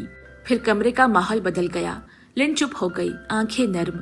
रियो के बाजू में हल्का सा उंगली को छुआ, आवाज शहद से मीठी। आज हमारी एनिवर्सरी है ना, ये याद क्यों नहीं दिलाया? ये सवाल रियो के दबे गुस्से का बांध तोड़ गया। पता चला लिन हर साल एनिवर्सरी भूल जाती है। आज रात तो उसे सचमुच लगा था कि लिन ने याद रखा है। वो इतना उत्साहित था कि नहा धोकर तैयार भी हो गया। लेकिन स्वागत हुआ पिज्जा हमले से। उसकी आवाज में दर्द साफ झलक रहा है। वो लगभग रोने को तैयार है। ये सुनकर लिन के होठों पर हल्की मुस्कान तैर गई। सारा गुस्सा किसी गुब्बारे की तरह फट गया। सामने पिज्जा से सना, बिल्कुल निर्दोष रियो के सामने अचानक पूरा पिज्जा झगड़ा बचकाना लगने लगा। पहले तो वो इतने गुस्से में थी, अब अजीब सी राहत महसूस हो रही है। रियो का ये भावुक होना क्यूट लग रहा है। लिन को कभी एनिवर्सरी डेट्स की परवाह नहीं, लेकिन हमेशा सोचती कि रियो को ये इतने अच्छे से कैसे याद रहता है। रियो ने बताया, गूगल कैलेंडर में रिमाइंडर सेट करता है। लिन हंस पड़ी, ये तो बिल्कुल अनरोमांटिक है रियो। वो तुरंत हार मान गया, उदास स्वर में बोला, जब पत्नी हर साल भूल जाती है तो कितना रोमांटिक बने। उसकी उदासी देखकर लिन को आखिरकार बुरा लगा। सॉरी कहकर वादा किया, कभी पिज्जा नहीं फेंकेगी। लिन की प्यारी मोहब्बत ने सारा ड्रामा शांत कर दिया।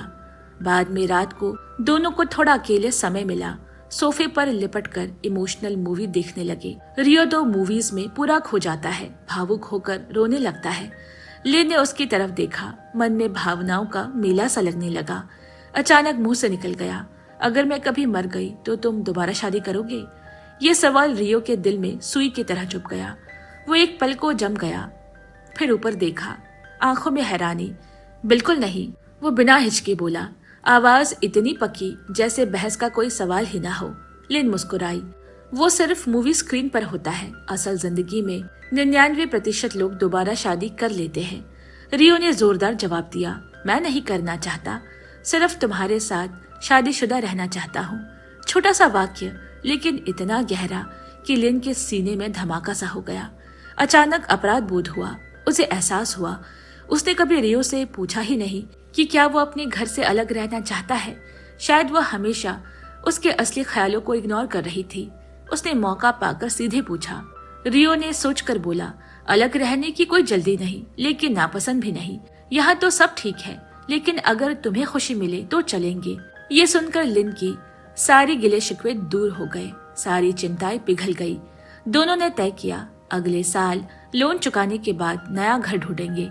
इस बात ने लिन का मूड चमका दिया। कंधों का भारी बोझ उतर गया। रियो की तरफ देखा, माहौल गरमाने लगा। लेकिन तभी आपदा, दरवाजा खुला, सांस घर आ गई। लिन का दिल मुंह में आने को है। बिजली की स्पीड से सारा सामान अलमारी में ठूसा, पूरे कमरे को सही किया। उम्मीद कि सांस अचानक घुस न आए। दरवाजा खुलते ही दिल की धड़कन नॉर्मल हुई। टेंशन छुपाया, शांत बनकर बैठी, जैसे कुछ हुआ ही ना हो। शुक्र है आज वो दोनों पकड़े नहीं गए। उधर दफ्तर में रियो को एक नई महिला सहकर्मी मिली। उसे फील्ड पर भेजे जाने की आदत नहीं। पहली ही बार कुछ बड़े क्लाइंट्स के सामने गड़बड़ कर बैठी। डील लगभग हाथ से निकलने वाली थी। तभी बॉस ने रियो को भेजा कि जाकर हालात संभाले। रियो ने शांति से क्लाइंट्स को हैंडल किया। उसे सिखाया कि कैसे बात करनी है, कैसे उनकी जरूरतें समझनी है। नई सहकर्मी शर्मिंदा भी हुई और आभारी भी। उसे लगा ये आदमी वाकई बहुत अच्छा है, मगर रियो के दिमाग में कुछ खास नहीं। उसके लिए तो बस ये भी एक नौकरी का हिस्सा है, जो करना है वो कर दिया। इधर लिन फिर से फार्मेसी में दाखिल हुई। पिछली बार जब वो ससुर के लिए दवाई खरीदने आई थी, इतनी जल्दी में थी कि पर्स वहीं भूल गई। काउंटर के पीछे वही मालिक और आसपास गप्पे लड़ाती महिलाएं। उसे देखते ही लिन को हल्की झेप महसूस हुई। मन ही मन खुद को कोसा, मैं कोई किशोरी तो नहीं, ये अजीब जैसा क्यों लग रहा है। फार्मेसी की आंटियां मालिक के लिए रिश्ता ढूंढने में जुट गई। लिन पास से गुजरी तो सुना डेटिंग एप्स की बातचीत चल रही है। मालिक हंसते हुए बता रहा है कि उसने भी एक ऐप डाउनलोड किया है, वहाँ उसे एक लड़की मिली है। उनसे बातें बहुत जमी, लेकिन ट्विस्ट ये है कि वो लड़की पहले से शादीशुदा है। अब बस दोनों दोस्तों की तरह चैट कर लेते हैं। मालिक ये सब बड़े आराम से कह रहा है, पर लिन के भीतर अचानक खिंचाव सा महसूस हुआ। एक अजीब सा डर, एक शक, कहीं ये वही रेन तो नहीं जो सोलमेट कनेक्ट पर उसे बात करता है। जितना सोचा बात उतनी फिट बैठने लगी। घबराहट की लहर उठी। वो लगभग भागते हुए बाहर निकलना चाहती है। दरवाजे तक पहुंची ही थी कि ऑटोमेटिक ग्लास डोर ने काम करना बंद कर दिया। उसी वक्त पूरे मोहल्ले की बिजली चली गई। फार्मेसी अंदर से अंधेरी, लिन और मालिक अंदर फंस गए। पहली वाली झिझक अब सीधी घबराहट में बदल गई। दिमाग में तूफान। वो किसे भाग रही है? सामने वाले आदमी से या उस एहसास से कि शायद वही रन है? मालिक ने आराम से मोमबत्ती निकाली। टिमटिमाती रोशनी में बाहर की दुनिया अचानक बहुत दूर लगने लगी। लिन ने माहौल हल्का करने के लिए मजाक किया। ये सब तो किसी पोस्ट एपोक्लिप्स फिल्म जैसी लग रही है। खाना पीना सब है, बस थोड़ा गर्मी ज्यादा है, वरना तो सेटिंग परफेक्ट है। उसकी गर्मी की शिकायत सुनकर मालिक ने कूलिंग जेल पैच निकालकर कहा, गर्दन के पीछे लगा लो, ठंडक मिलेगी। वो खुद आगे बढ़कर पैच लगाने में मदद करने लगा, लेकिन लिन को लग रहा है कि उसका बदन और गर्म हो रहा है। वजह शायद मौसम कम, परिस्थिति ज्यादा है। उधर शहर की दूसरी तरफ रियो और उसकी वो नई सहकर्मी भी दफ्तर में ही अटके हुए हैं। ब्लैकआउट की वजह से बिल्डिंग घुटन भरी, भारी भारी लग रहा है। न्यूज में बताया जा रहा है कि बड़ा पावर आउटेज हुआ है, ठीक होने में समय लगेगा। दफ्तर की छत पर छोटा सा टेरेस है। दोनों ताजी हवा के लिए ऊपर चले गए। टेरेस पर उनकी बातचीत जिंदगी के फैसलों तक पहुंच गई। रियो ने पुरानी बात छेड़ी। मैंने शुरू में तो चाइनीज लिटरेचर लिया था, माँ को लगा था कि इससे स्थिर नौकरी मिल जाएगी। वो हंस पड़ा। फिर कॉलेज में मेरा रूममेट इलेक्ट्रॉनिक इंजीनियरिंग पढ़ने लगा। मैं उसके लिए लव लेटर लिखता, वो मुझे कंप्यूटर ठीक करना सिखाता, और आखिर में मैं ही इंजीनियर बन गया। सहकर्मी हंसी। ये तो बिल्कुल मेरे बेटे श्याओ जैसा है, वो भी अपने दोस्तों के लिए लव लेटर लिखता है। फिर चेहरा थोड़ा उदास हो गया। मुझे लगता है किसी दिन वो बोलेगा, माँ मेरी लाइफ से निकल जाओ और मैं अकेली बूढ़ी औरत बन जाऊंगी। ऐसा नहीं होगा, रियो ने गंभीरता से कहा। आप जैसे अच्छे इंसान अकेली नहीं रहेंगी, सही इंसान मिल ही जाएगा। इधर फार्मेसी के अंदर लिन अब मालिक के साथ मोमबत्ती की हल्की रोशनी में बैठी चेकर्स बोर्ड गेम खेल रही है। बाहर अंधेरा, अंदर थोड़ा सा रोशन टापू, और लिन के मन में रियो, सोलमेट वाला रैन और ये फार्मेसी वाला सब मिलकर एक उलझन भरी हुई कहानी बुन रहे हैं। अचानक मालिक ने अपनी पुरानी रिलेशनशिप की बात छेड़ दी। मेरी 3 साल की गर्लफ्रेंड से शादी तय हो गई थी, लेकिन प्लानिंग के बीच में ही ब्रेकअप हो गया। वो उन यादों में खो गया, शायद इसीलिए क्योंकि मेरे परिवार की हैसियत उनकी जितनी नहीं थी। मेरे माता पिता लंच बॉक्स केटरिंग चलाते थे, उनके डॉक्टर थे। शादी का आइडिया बिल्कुल अलग था। वो होटल में भव्य सेरेमनी चाहते थे, जबकि हम सिर्फ बाहर पार्टी करने को तैयार थे। उसकी आंखों में लाचारी चमकी। इसके अलावा छोटी मोटी बातों पर झगड़ा। आखिर वेडिंग फोटोशूट का वो दिन नहीं आया, बस सब खत्म हो गया। फिर उसने ऑस्ट्रेलिया में काम करना चुना ताकि व्यस्त रह सके और ज्यादा न सोचे। लिन समझ गई, जितना सोचो उतना दर्द। काम में डूब जाओ तो यादें भूल जाओ। लिन ने सुना, फिर रियो के बारे में सोचा। उसे सांत्वना दी, कहा कि सच्चा प्यार हो तो पार्टी होटल में हो या बाहर, फर्क नहीं पड़ता। जैसे तुमने ये फार्मेसी खोली, शायद शादी न हुई होती तो सपना पूरा करने का मौका न मिलता। बुराई भी कभी कभी अच्छाई बन जाती है। उधर रियो और सहकर्मी जिंदगी के फैसलों पर जुड़ रहे हैं। इधर लिन फार्मेसी मालिक से पुराने रिश्तों पर। दोनों कहानियां अलग, लेकिन आईना सा है एक दूसरे के लिए। शादी में भावनात्मक चुनौतियां, हर एक की अलग उम्मीदें।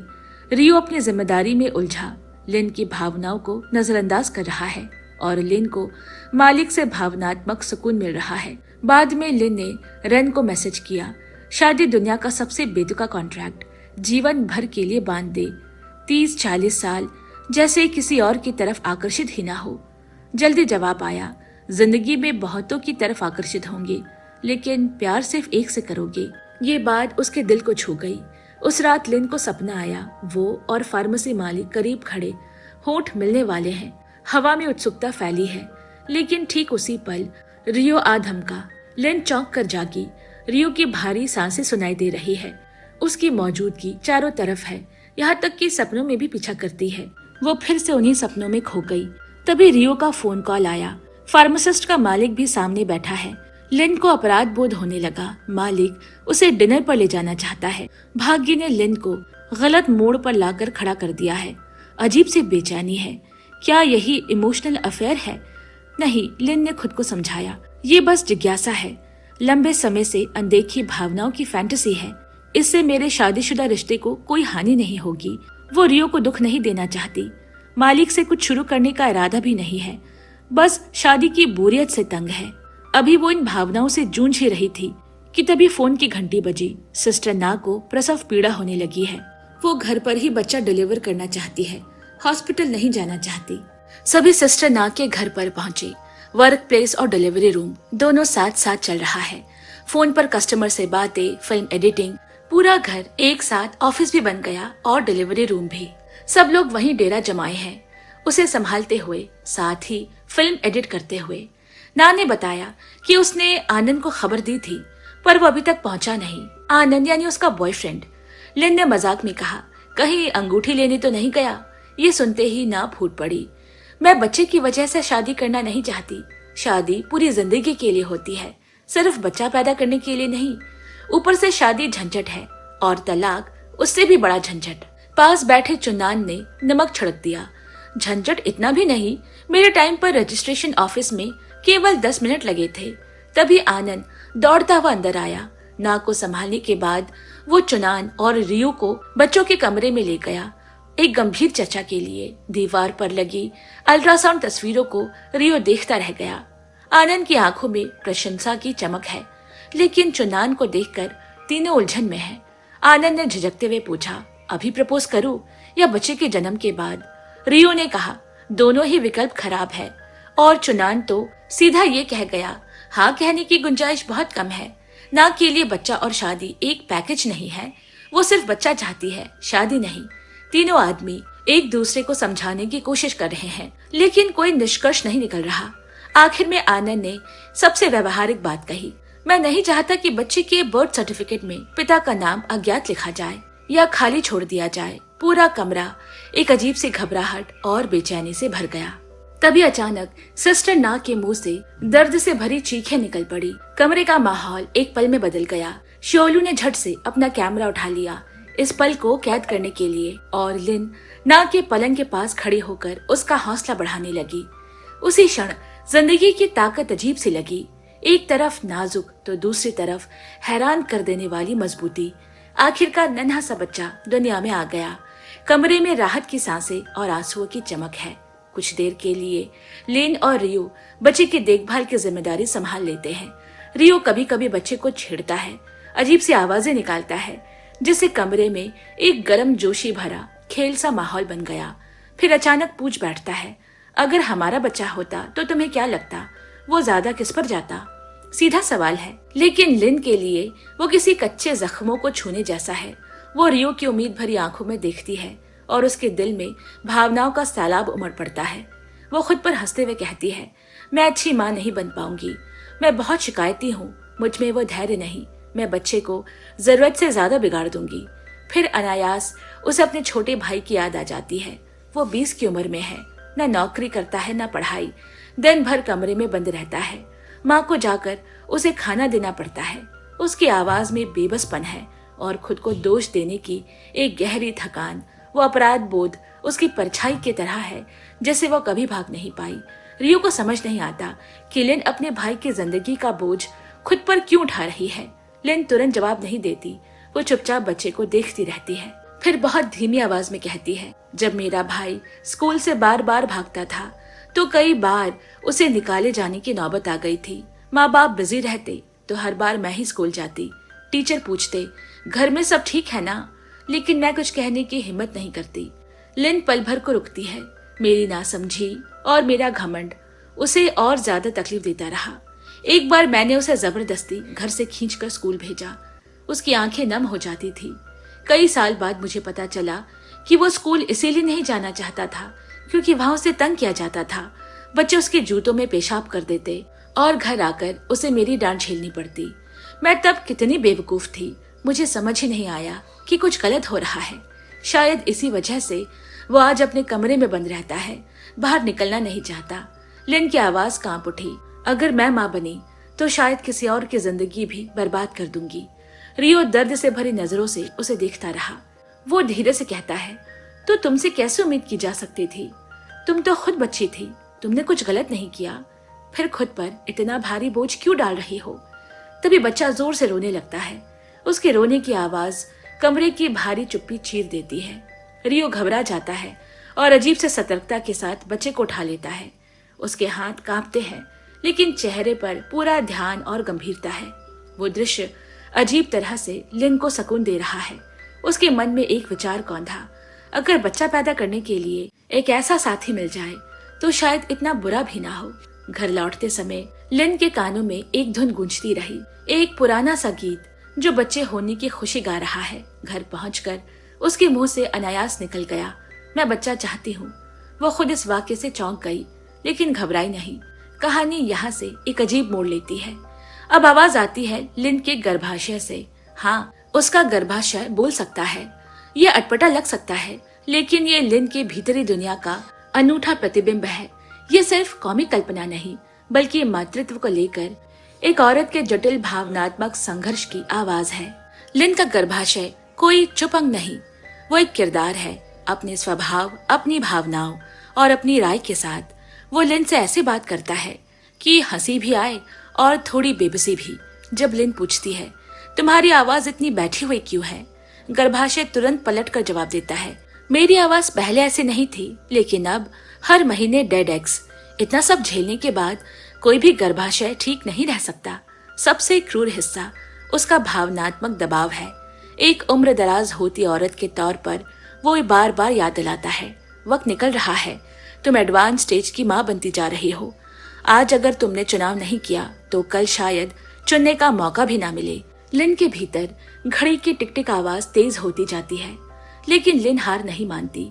वो शांत स्वर में कहती है, बच्चा पैदा करना मेरा अधिकार है, मेरा फर्ज नहीं। वो इस अदृश्य दबाव से भागने की कोशिश करती है, लेकिन गर्भाशय छोड़ने को तैयार नहीं।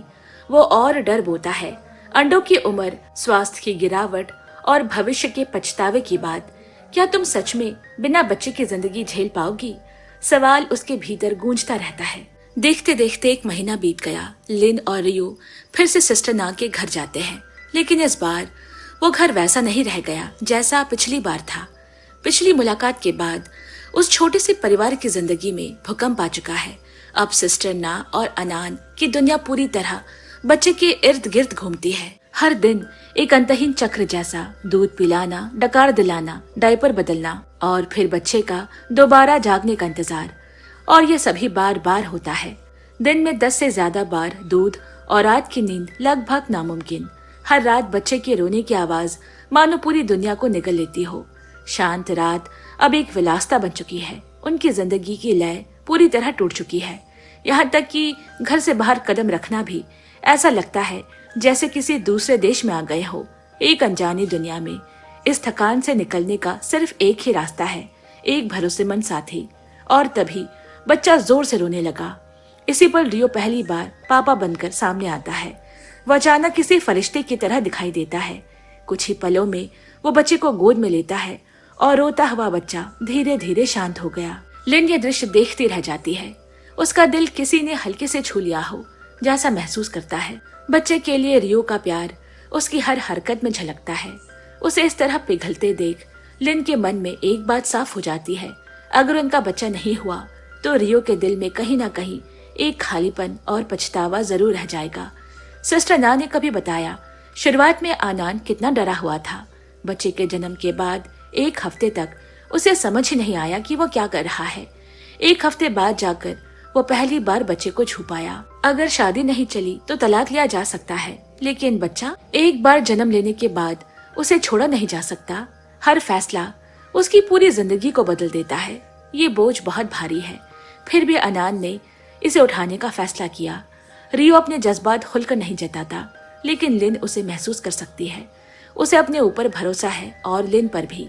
लिन समझ जाती है रियो बदल रहा है। शायद वो अब भी परफेक्ट पति बनना नहीं जानता हो, लेकिन एक अच्छा पिता बनने की राह पर वो पूरी तरह चल पड़ा है। लिन के भीतर कहीं न कहीं फैसला हो चुका है। घर लौटते वक्त वो आखिरकार हार मान लेती है। वो धीरे से कहती है, मैं बच्चा चाहती हूँ। रियो की प्रतिक्रिया लिन की कल्पना से कहीं ज्यादा होती है। वो लगभग खुशी से उछल पड़ता है। उसकी आंखों में एक चमक है, एक बचपन से खुशी। लिन संकोच से कहती है, लेकिन बच्चा पालना बहुत महंगा होता है। रियो एक पल भी नहीं सोचता, मैं सब संभाल लूंगा, वो तुरंत कहता है। रात भर काम करूंगा, बच्चे को संभालते संभालते अगर गिर भी जाऊं तो शिकायत नहीं करूंगा।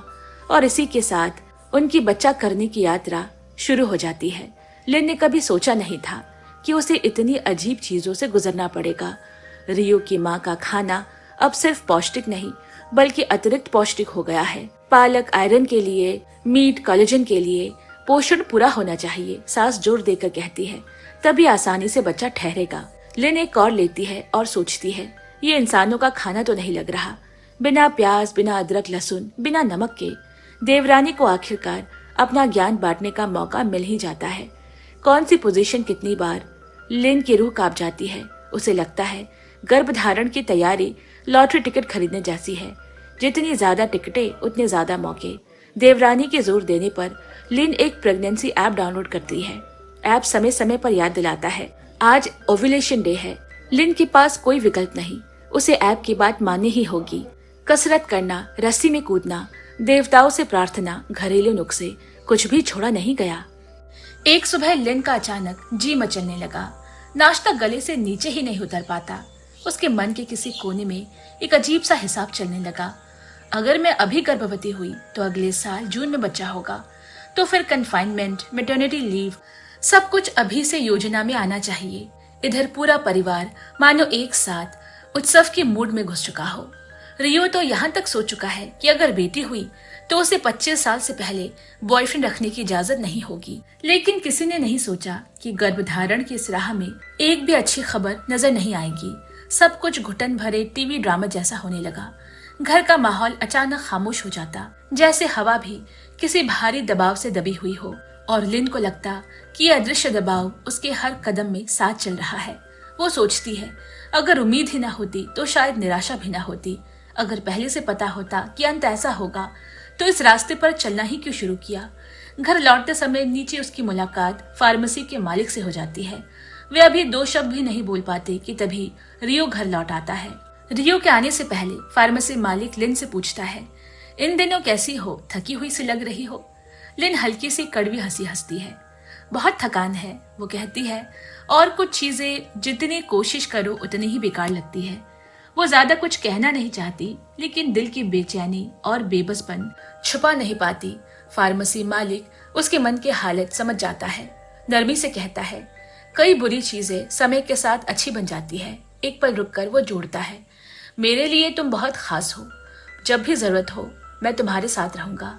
लिन कुछ जवाब देने ही वाली होती है कि तभी रियो की आवाज सुनाई दी। वो काम से घर लौट चुका है। लिन ने कुछ भी गलत नहीं किया, फिर भी उसके भीतर हल्की सी गिल्ट उठती है। वो जल्दी से समझाती है, ये सामने वाली फार्मेसी के मालिक है, बहुत अच्छे इंसान है। फिर तुरंत रियो की ओर इशारा कर कहती है, और ये मेरे पति रियो। वो शालीनता से नमस्ते कहकर आगे बढ़ जाता है। जैसे ही वो चाबी निकालता है, उसकी जेब से एक विजिटिंग कार्ड जमीन पर गिरा। लिन झुककर वो कार्ड उठाती है और पढ़ते ही उसके भीतर कुछ टूट जाता है। कार्ड पर लिखा है, स्त्री रोग विशेषज्ञ, बांझपन में विशेषज्ञ। बस यही लिन का सब्र टूट जाता है। वो कार्ड ऊपर उठाकर कहती है, तो तुम्हें लगता है मैं बांझ हूँ? तुम ऐसा सोच भी कैसे सकते हो? दृश्य बदलता है। एक क्लिनिक। लिन और रियो चुपचाप बैठे हैं, अपनी बारी का इंतजार करते हुए।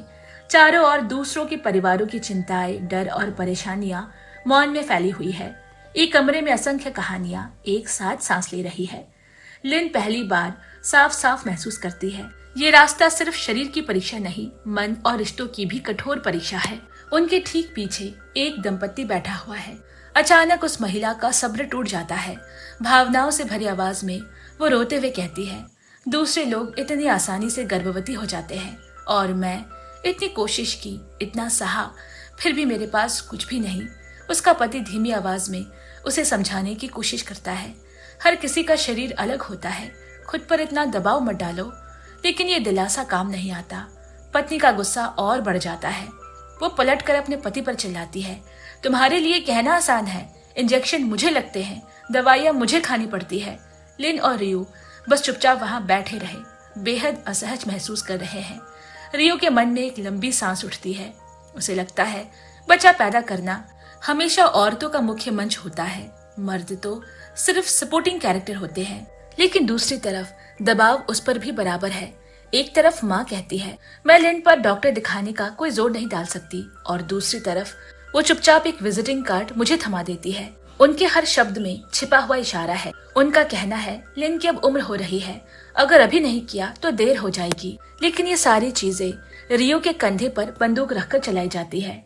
उस शाम रियो की मन स्थिति बेहद उलझी हुई थी। वो सीधे लिन से डॉक्टर जाने को कहने की हिम्मत नहीं करता और माँ की बात टाल भी नहीं सकता। हर बार इस दबाव में वो खुद को बीच में फंसा हुआ महसूस करता, बिल्कुल बेबस। सौभाग्य से उस दिन विजिटिंग कार्ड खुद ब खुद जेब से निकलकर गिर गया। आखिरकार लिन खुद ही जांच कराने का फैसला करती है। दिल में हिचक और डर होते हुए भी वो जानती है बिना स्पष्ट नतीजे के ये बढ़ती हुई चिंताएं कभी खत्म नहीं होगी। एक हफ्ते बाद रिपोर्ट आ गई। लिन ने राहत की सांस ली। हार्मोन सामान्य है, ओवरी पूरी तरह ठीक, प्रजनन क्षमता बिल्कुल सामान्य, उसके शरीर में कोई समस्या नहीं। लेकिन डॉक्टर का अगला वाक्य उसे फिर से कसा देता है, जब मिट्टी अच्छी है तो बीज भी जांचना चाहिए, आपको भी जांच करानी होगी। उनका इशारा रियो की तरफ है। रियो पहले इस बात को गंभीरता नहीं समझता जब तक वो एंड्रोलॉजी सेंटर नहीं पहुंचता। ऐसे दृश्य जिनकी उसने कल्पना भी नहीं की थी। और फिर रिपोर्ट आती है, एक हथौड़े की तरह उस पर गिरती है। एंजियोस्पर्मिया यानी शून्य शुक्राणु। रियो पूरी तरह सन्न रह जाता है। डॉक्टर उसे ढांढस बंधाता है, अभी सब खत्म नहीं हुआ, सर्जरी से शुक्राणु निकालने की कोशिश की जा सकती है, लेकिन इस सर्जरी के लिए 1-2 दिन अस्पताल में ही रहना पड़ेगा। रियो और लिन दोनों जानते हैं यह खबर अगर उसकी माँ तक पहुंची तो तूफान आ जाएगा। इसीलिए वे तय करते हैं सर्जरी को ट्रिप का नाम देंगे। जैसे जैसे समय नजदीक आ रहा है उनकी घबराहट बढ़ती जा रही है।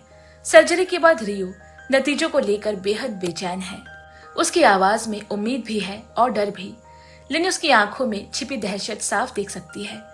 उसका मन उलझ जाता है, क्या उसे बता देना चाहिए कि शायद उनका अपना बच्चा कभी नहीं होगा। लिन ने पहली बार इतनी गहरी बेबसियत महसूस की।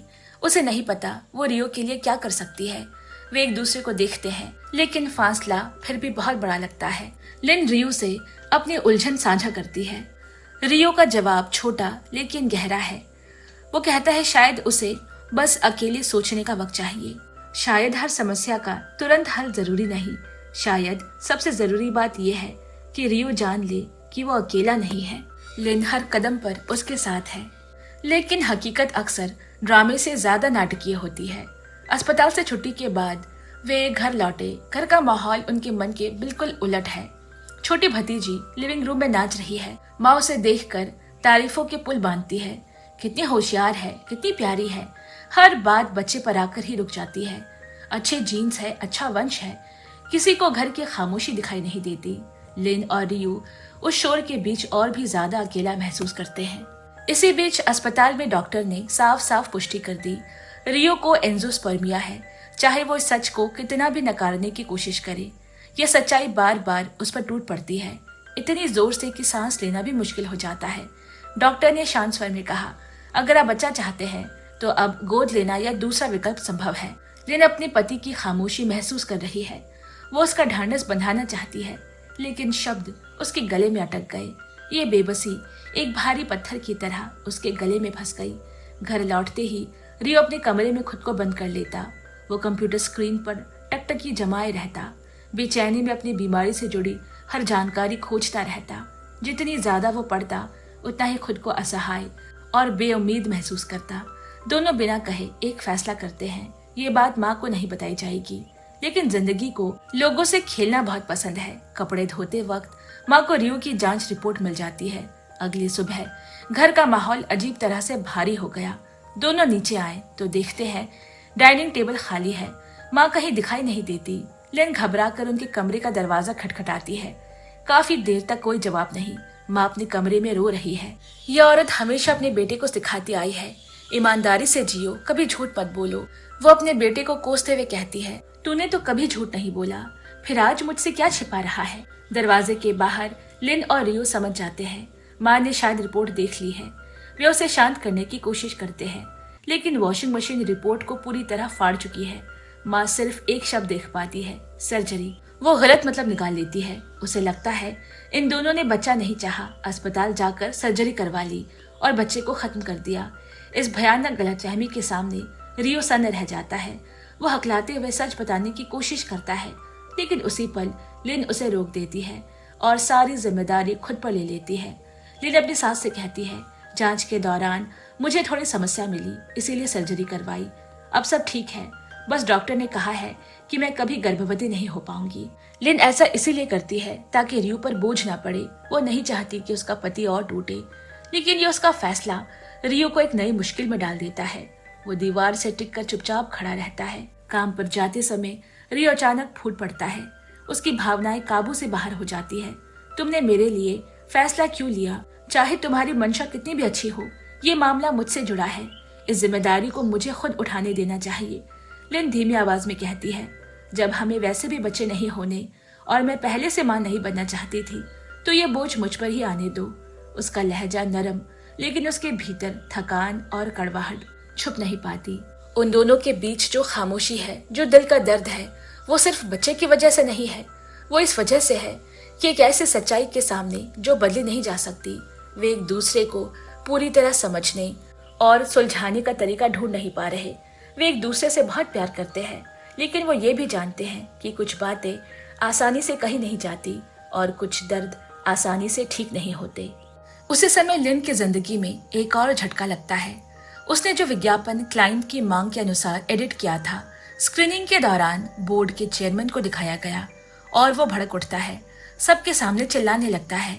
लिन खामोश खड़ी है, जैसे उसकी निजी जिंदगी का सारा तूफान अब उसके काम तक आ पहुंचा है। कुछ देर बाद लिन और चुनान को पता चलता है कि चेयरमैन बहुत बूढ़े हो चुके हैं। वो ये भी भूल जाते हैं कि स्क्रिप्ट पहले ही देख चुके हैं और नए विचारों को बिल्कुल स्वीकार नहीं करते।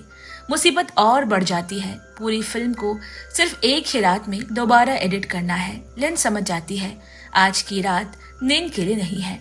वो रियो को फोन करके बताती है कि उसे काम के सिलसिले में शहर से बाहर जाना पड़ेगा और वो घर नहीं आ पाएगी, लेकिन रियो फोन नहीं उठाता। दूसरी तरफ उसका फोन लगातार बजता रहता है। रियो उलझन में है, क्या करे, क्या सोचे, क्या कहे, कुछ भी समझ नहीं आ रहा।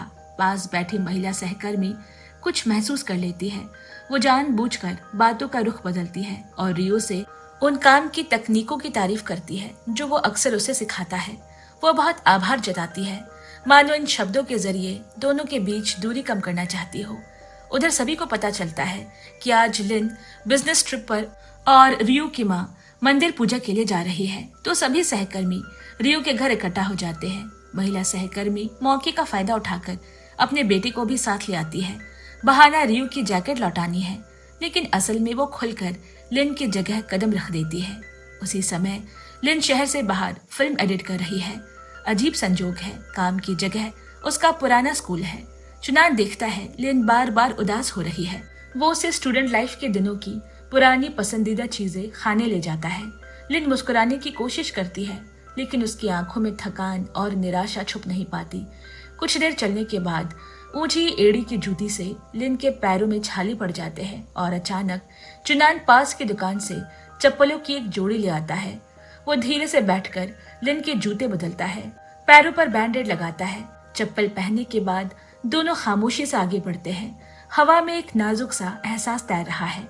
चुनान का हाथ जो उसके पीठ के पीछे छुपा है कभी कभी उठता है, मानो लिन के कंधे पर रख देना चाहता हो, लेकिन हर बार हिचकिचाहट होती है और हाथ धीरे धीरे फिर नीचे गिर जाता है। उधर रियो की पार्टी जारी है।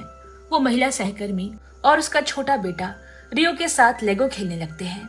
रियो कुछ छोटे छोटे बॉक्स जोड़कर एक छोटा सा परिवार बनाता है। ये मैं हूँ, ये मेरी मम्मी और ये अंकल है। अंकल मेरे डैडी है, हम एक फैमिली है। महिला सहकर्मी थोड़ा घबरा जाती है। उसे डर लगता है कहीं ये बात अजीब ना लग जाए। रियो भी एक पल को सन्न रह जाता है।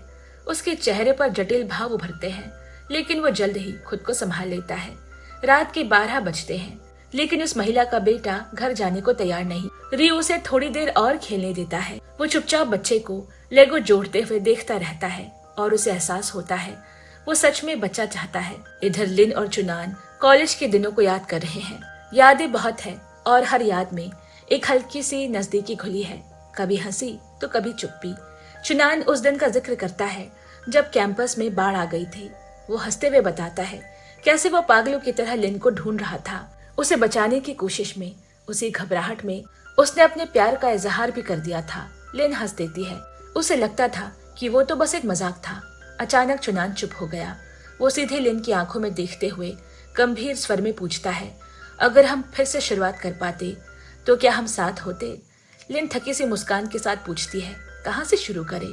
ग्रेजुएशन के बाद से, या जब तुम लंदन मास्टर्स करने गए और गायब हो गए, या तुमने जब लंदन में शादी की, तलाक लिया और 15 साल यूं ही निकल गए?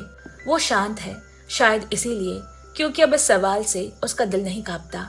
चुनान खुद को कोसता है। उसे लगता है अगर वो भागना होता तो शायद सब कुछ अलग होता। वो कल्पना करता है, तेज तरार प्यार, एक पागल सी शादी, पेरिस में हनीमून, सास ससुर के साथ न रहना और बिना बच्चों के आजाद जिंदगी। लिन उसे बीच में रोक देती है। ये सब पागलपन है, वो कहती है। तुम अतीत में जी रहे हो, मैं आगे बढ़ चुकी हूँ। जिंदगी को रिस्टार्ट नहीं किया जा सकता। कुछ पल दोनों चुप हो जाते हैं क्योंकि कुछ रास्ते दोबारा नहीं चलते और कुछ बीते हुए पल कभी लौट कर नहीं आते। हर बार जब चुनान ये सब कहता, लिन भीतर से एक अजीब सी बेबस से भर जाती, क्योंकि उसके दिल में वो पुराना एहसास वक्त के साथ धीरे धीरे मिट चुका है। कुछ चीजें एक बार खो जाए तो उन्हें वापस नहीं मोड़ा जा सकता। चुनान अचानक कहता है, जब मुझे पता चला था कि तुम शादी कर रही हो तो मैंने दुआ की थी कि तुम किसी घटिया इंसान से शादी करो ताकि जल्दी तलाक हो जाए। लिन का खून उबल पड़ता है। उसे गुस्सा आ गया। इतना घटिया कैसे कोई सोच सकता है? लेकिन वो कुछ नहीं कह पाती क्योंकि चुनान बस रियो से नफरत करता है। रियो आखिर है कौन? चुनान खुद ही सवाल करता है। उसकी नजर में रियो ऐसा आदमी है जो कभी झूठ नहीं बोलता, कभी किसी की बुराई नहीं करता। पहले ही मुलाकात में उसने चुनान को दोस्त मान लिया था और यही ईमानदारी चुनान पर दबाव बन जाती है। वो मन ही मन सोचता है, अगर रियो वाकई घटिया होता तो मैं शायद लिन को छीनने की कोशिश करता। लिन हैरानी से चुनान की ओर देखती है। सुनने में तो ऐसा लग रहा है कि तुम रियो को पसंद करने लगे हो। इतने में ताइपे ट्रेन स्टेशन पहुंचती है। बाहर रियो खड़ा है। उसका चेहरा देखकर लगता है कि उसका मूड अब काफी बेहतर है। तभी चुनान चिल्लाकर कहता है, अगर तुम दोनों का कभी तलाक हुआ तो लिन से शादी करने के लिए मैं सबसे पहले लाइन में खड़ा होऊंगा। उसके लहजे से लगता है मानो उसने भी अतीत को पूरी तरह छोड़ दिया हो। आखिरकार इस परेशान करने वाले इंसान को भगाकर लिन रियो से दिल से माफी मांगती है। इन दिनों मैंने बहुत सोचा, वो धीरे से कहती है। मुझे उस दिन खुद को मसीहा नहीं समझना चाहिए था। बिना कुछ कहे सारी जिम्मेदारी अपने ऊपर ले लेना गलत था। रियो भी सच्चे दिल से माफी मांगता है। घर जाने के लिए गाड़ी में बैठते समय लिन को महसूस हुआ हेलमेट की स्ट्रैप कुछ ज्यादा ही छोटी है। थोड़ी देर चुप रहने के बाद वो पूछती है, क्या तुमने हाल में किसी को राइड दी थी? रियो थोड़ा झिझकते हुए कहता है, हाँ, कुछ दिन पहले एक सहकर्मी को हेलमेट उधार दिया था। वो ये नहीं बताता कि उस रात घर में पार्टी के बाद वही महिला सहकर्मी रुककर सफाई में मदद करती रही और फिर वो उसे और उसके बेटे को घर छोड़ने गया था। हेलमेट की स्ट्रैप तभी खास तौर पर एडजस्ट की गई थी। जैसे ही लिन दरवाजा खोलती है उसे लगता है मानो वो किसी और ही फिल्म सेट पर आ गई हो। लिविंग रूम रिश्तेदारों से भरा पड़ा है। चाची, मामी, मौसा, ताऊ, कहीं पैर रखने तक की जगह नहीं। और पौधे, लगता है आज पौधे भी कुछ ज्यादा ही है। सास एक फेंगशुई मास्टर को लिविंग रूम में घुमा रही है। वो उंगली से इशारा करते हुए कुछ बुदबुदा रही है। संतान स्थान, ऊर्जा प्रवाह, मंत्रों वाली तावीज, मानो कोई रहस्यमय अनुष्ठान होने वाला हो। लिन और रियो एक दूसरे की ओर देखते हैं, मन ही मन गहरी सांस लेते हैं। ये सिर्फ बच्चा चाहने की बात नहीं है, ये किस्मत को जबरदस्ती मनाने की कोशिश है। दोनों मुस्कान ओढ़ लेते हैं, ना कोई सवाल ना कोई जवाब, बस चुपचाप एक तरफ खड़े रहते हैं, बिल्कुल बहरे गूंगे बनकर, और मन ही मन हिसाब लगाते हैं इस संतान नाटक से बिना किसी को नाराज किए कैसे निकला जाए। आधी रात लिन एक डरावने सपने से हड़बड़ाकर जाग जाती है। सपने में उसका बिस्तर घसीटकर लिविंग रूम के बीचों बीच रख दिया गया है। चारों तरफ चाची, मामिया और रिश्तेदार घेरा बनाकर बैठे हैं, जैसे चिड़ियाघर में किसी जानवर को घूर कर देखा जाता है। सब उसकी और रियो के बच्चे की योजना का तमाशा देख रहे हैं। पसीने से तर लिन कांपते हाथ से रियो को जगाती है। उसकी आवाज डर से कांप रही है। हमें सच में लिविंग रूम में तो सोना नहीं पड़ेगा ना? नींद में डूबा हुआ रियो उसे दिलासा देता है, मैं सुबह माँ से बात कर लूंगा। सुबह होते ही लिन का सपना हकीकत बन जाता है।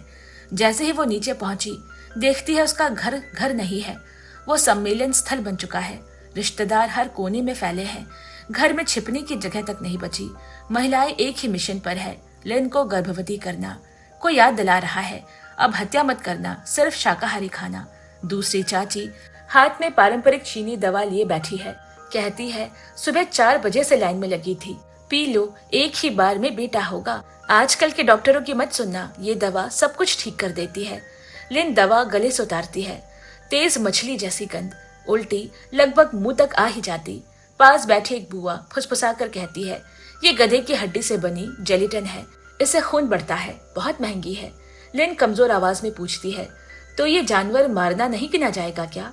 बुआ बिना झिझक जवाब देती है अरे नहीं, ये पारंपरिक दवा है, इसमें हत्या नहीं गिनी जाती। रिश्तेदार एक एक करके उसे घेर लेते हैं जैसे उसे दवाइयों से इंजेक्ट कर रहे हो। अब रियो से सहन नहीं होता। वो तय करता है अब सच बताना ही होगा।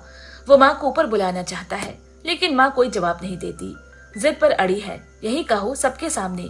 रियो हकलाने लगा, शब्द होठों तक आकर रुक गए। तभी एक और रिश्तेदार घर में घुस आया। भीड़ और बढ़ जाती है। अब यह सब असहनीय हो चुका है। माँ ने पूरे परिवार की महिला शाखा को सूचित कर दिया है। जेठानी, तीसरी कजन, सभी लिंग सुधार अभियान पर है।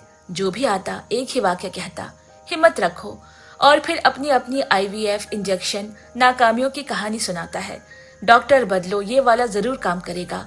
अभी वे बोल ही रहे होते कि सामने बैठी महिला लिन का हाथ पकड़ लेती, जोर से उसकी हथेली दबाती। ये CI पॉइंट है, वो गंभीरता से कहती है, इसे रोज दबाना जरूरी है। और तभी सामान ढोने वाले लोग घर में घुसते हैं। लिन की सबसे बड़ी डरावनी कल्पना आंखों के सामने सच बन जाती है। उनका बिस्तर लिविंग रूम के बीचों बीच रखा जा रहा है। पूरा परिवार कुर्सियां लगाकर बैठ जाता है जैसे नए बच्चे का जन्म लाइव प्रसारण हो। सास उत्साह से पार्टीशन लगाने की बात करती है, लेकिन पार्टीशन लगाने पर भी आते जाते लोगों के बीच प्राइवेसी कैसे मिलेगी? ये इलाज नहीं, ये सार्वजनिक फांसी है। तभी दूसरे जेठानी एक और कटोरा दवा ले आती है। सब तालियां बजाने लगते हैं, चलो चलो। लिन टूटने ही वाली होती है और तभी रियो अचानक खड़ा हो जाता है।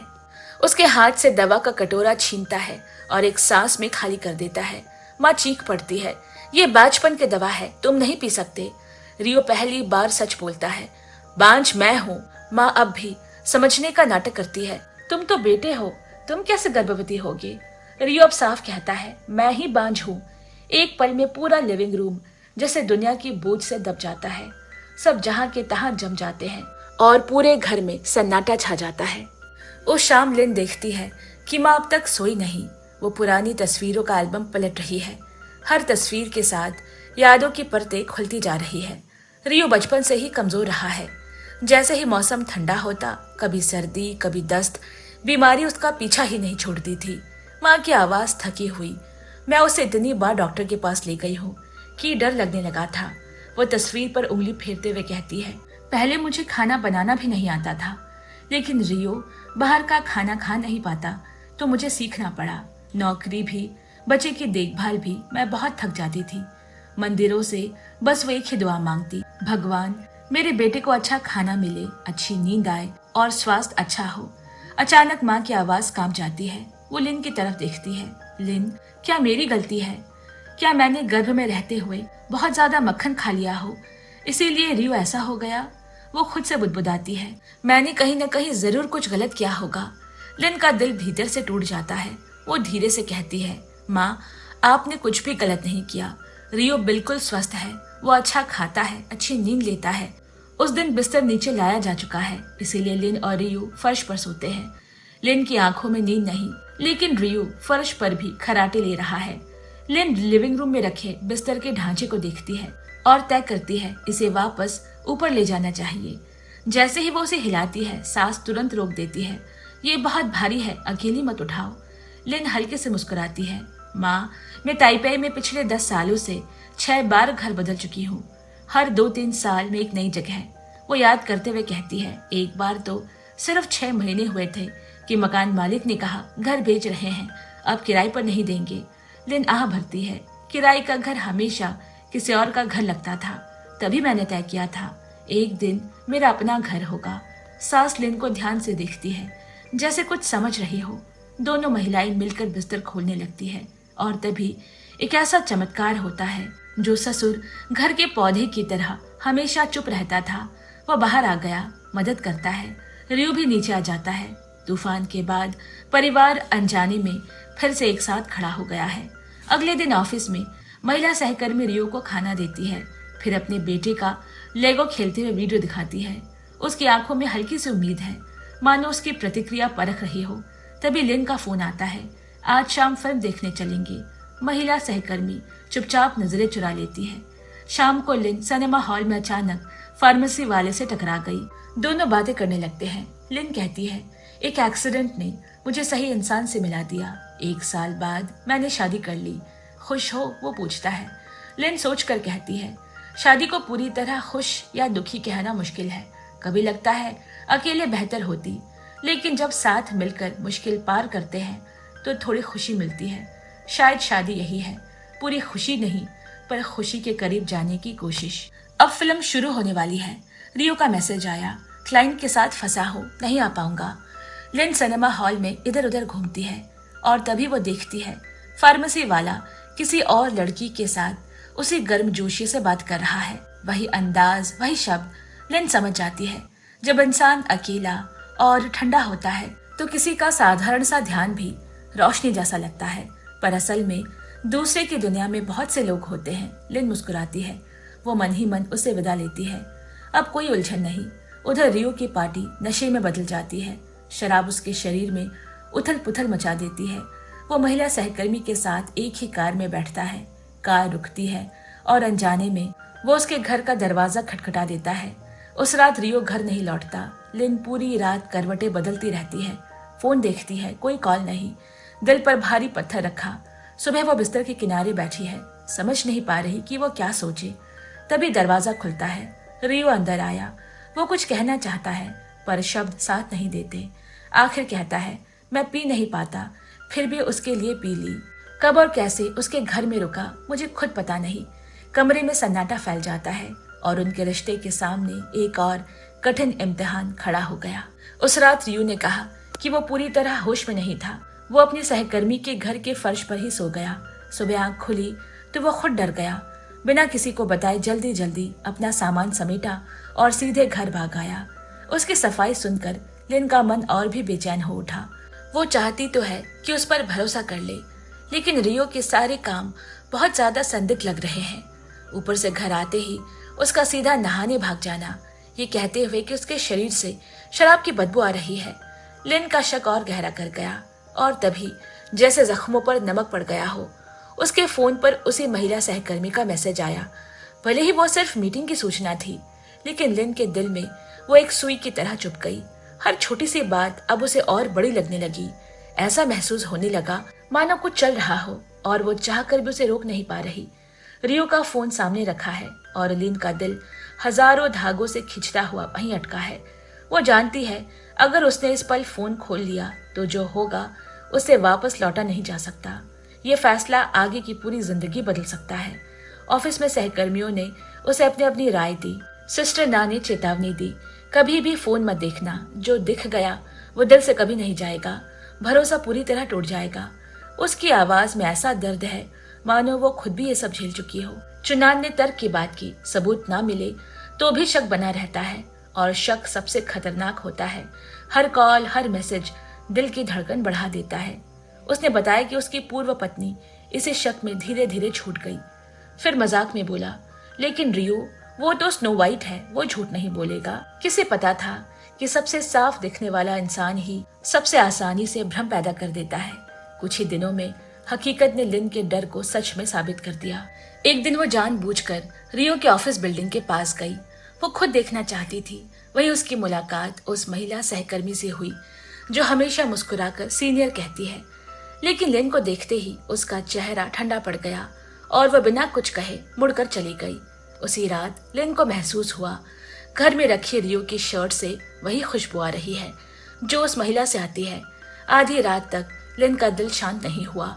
आखिरकार उसने कांपते हाथों से रियो का फोन उठा लिया। स्क्रीन जलते ही ऐसा लगा जैसे पेंडोरा का बॉक्स खुल गया हो।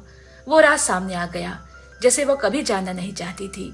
रैन वही शख्स है। सच जाने के बाद भी लिन ने खुद को संभाला। उसने रैन को मैसेज किया, मिलने का समय तय किया। रैन ने बिना हिचक हामी भर दी। तय समय पर रियो आ गया। लिन के गुस्से के सामने वो सच बताने लगा। उसने कहा, एक बार तुम अपना फोन भूल गई थी।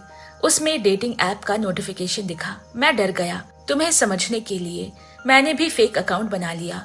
मैं जानना चाहता था कि तुम्हारे दिल में क्या चल रहा है।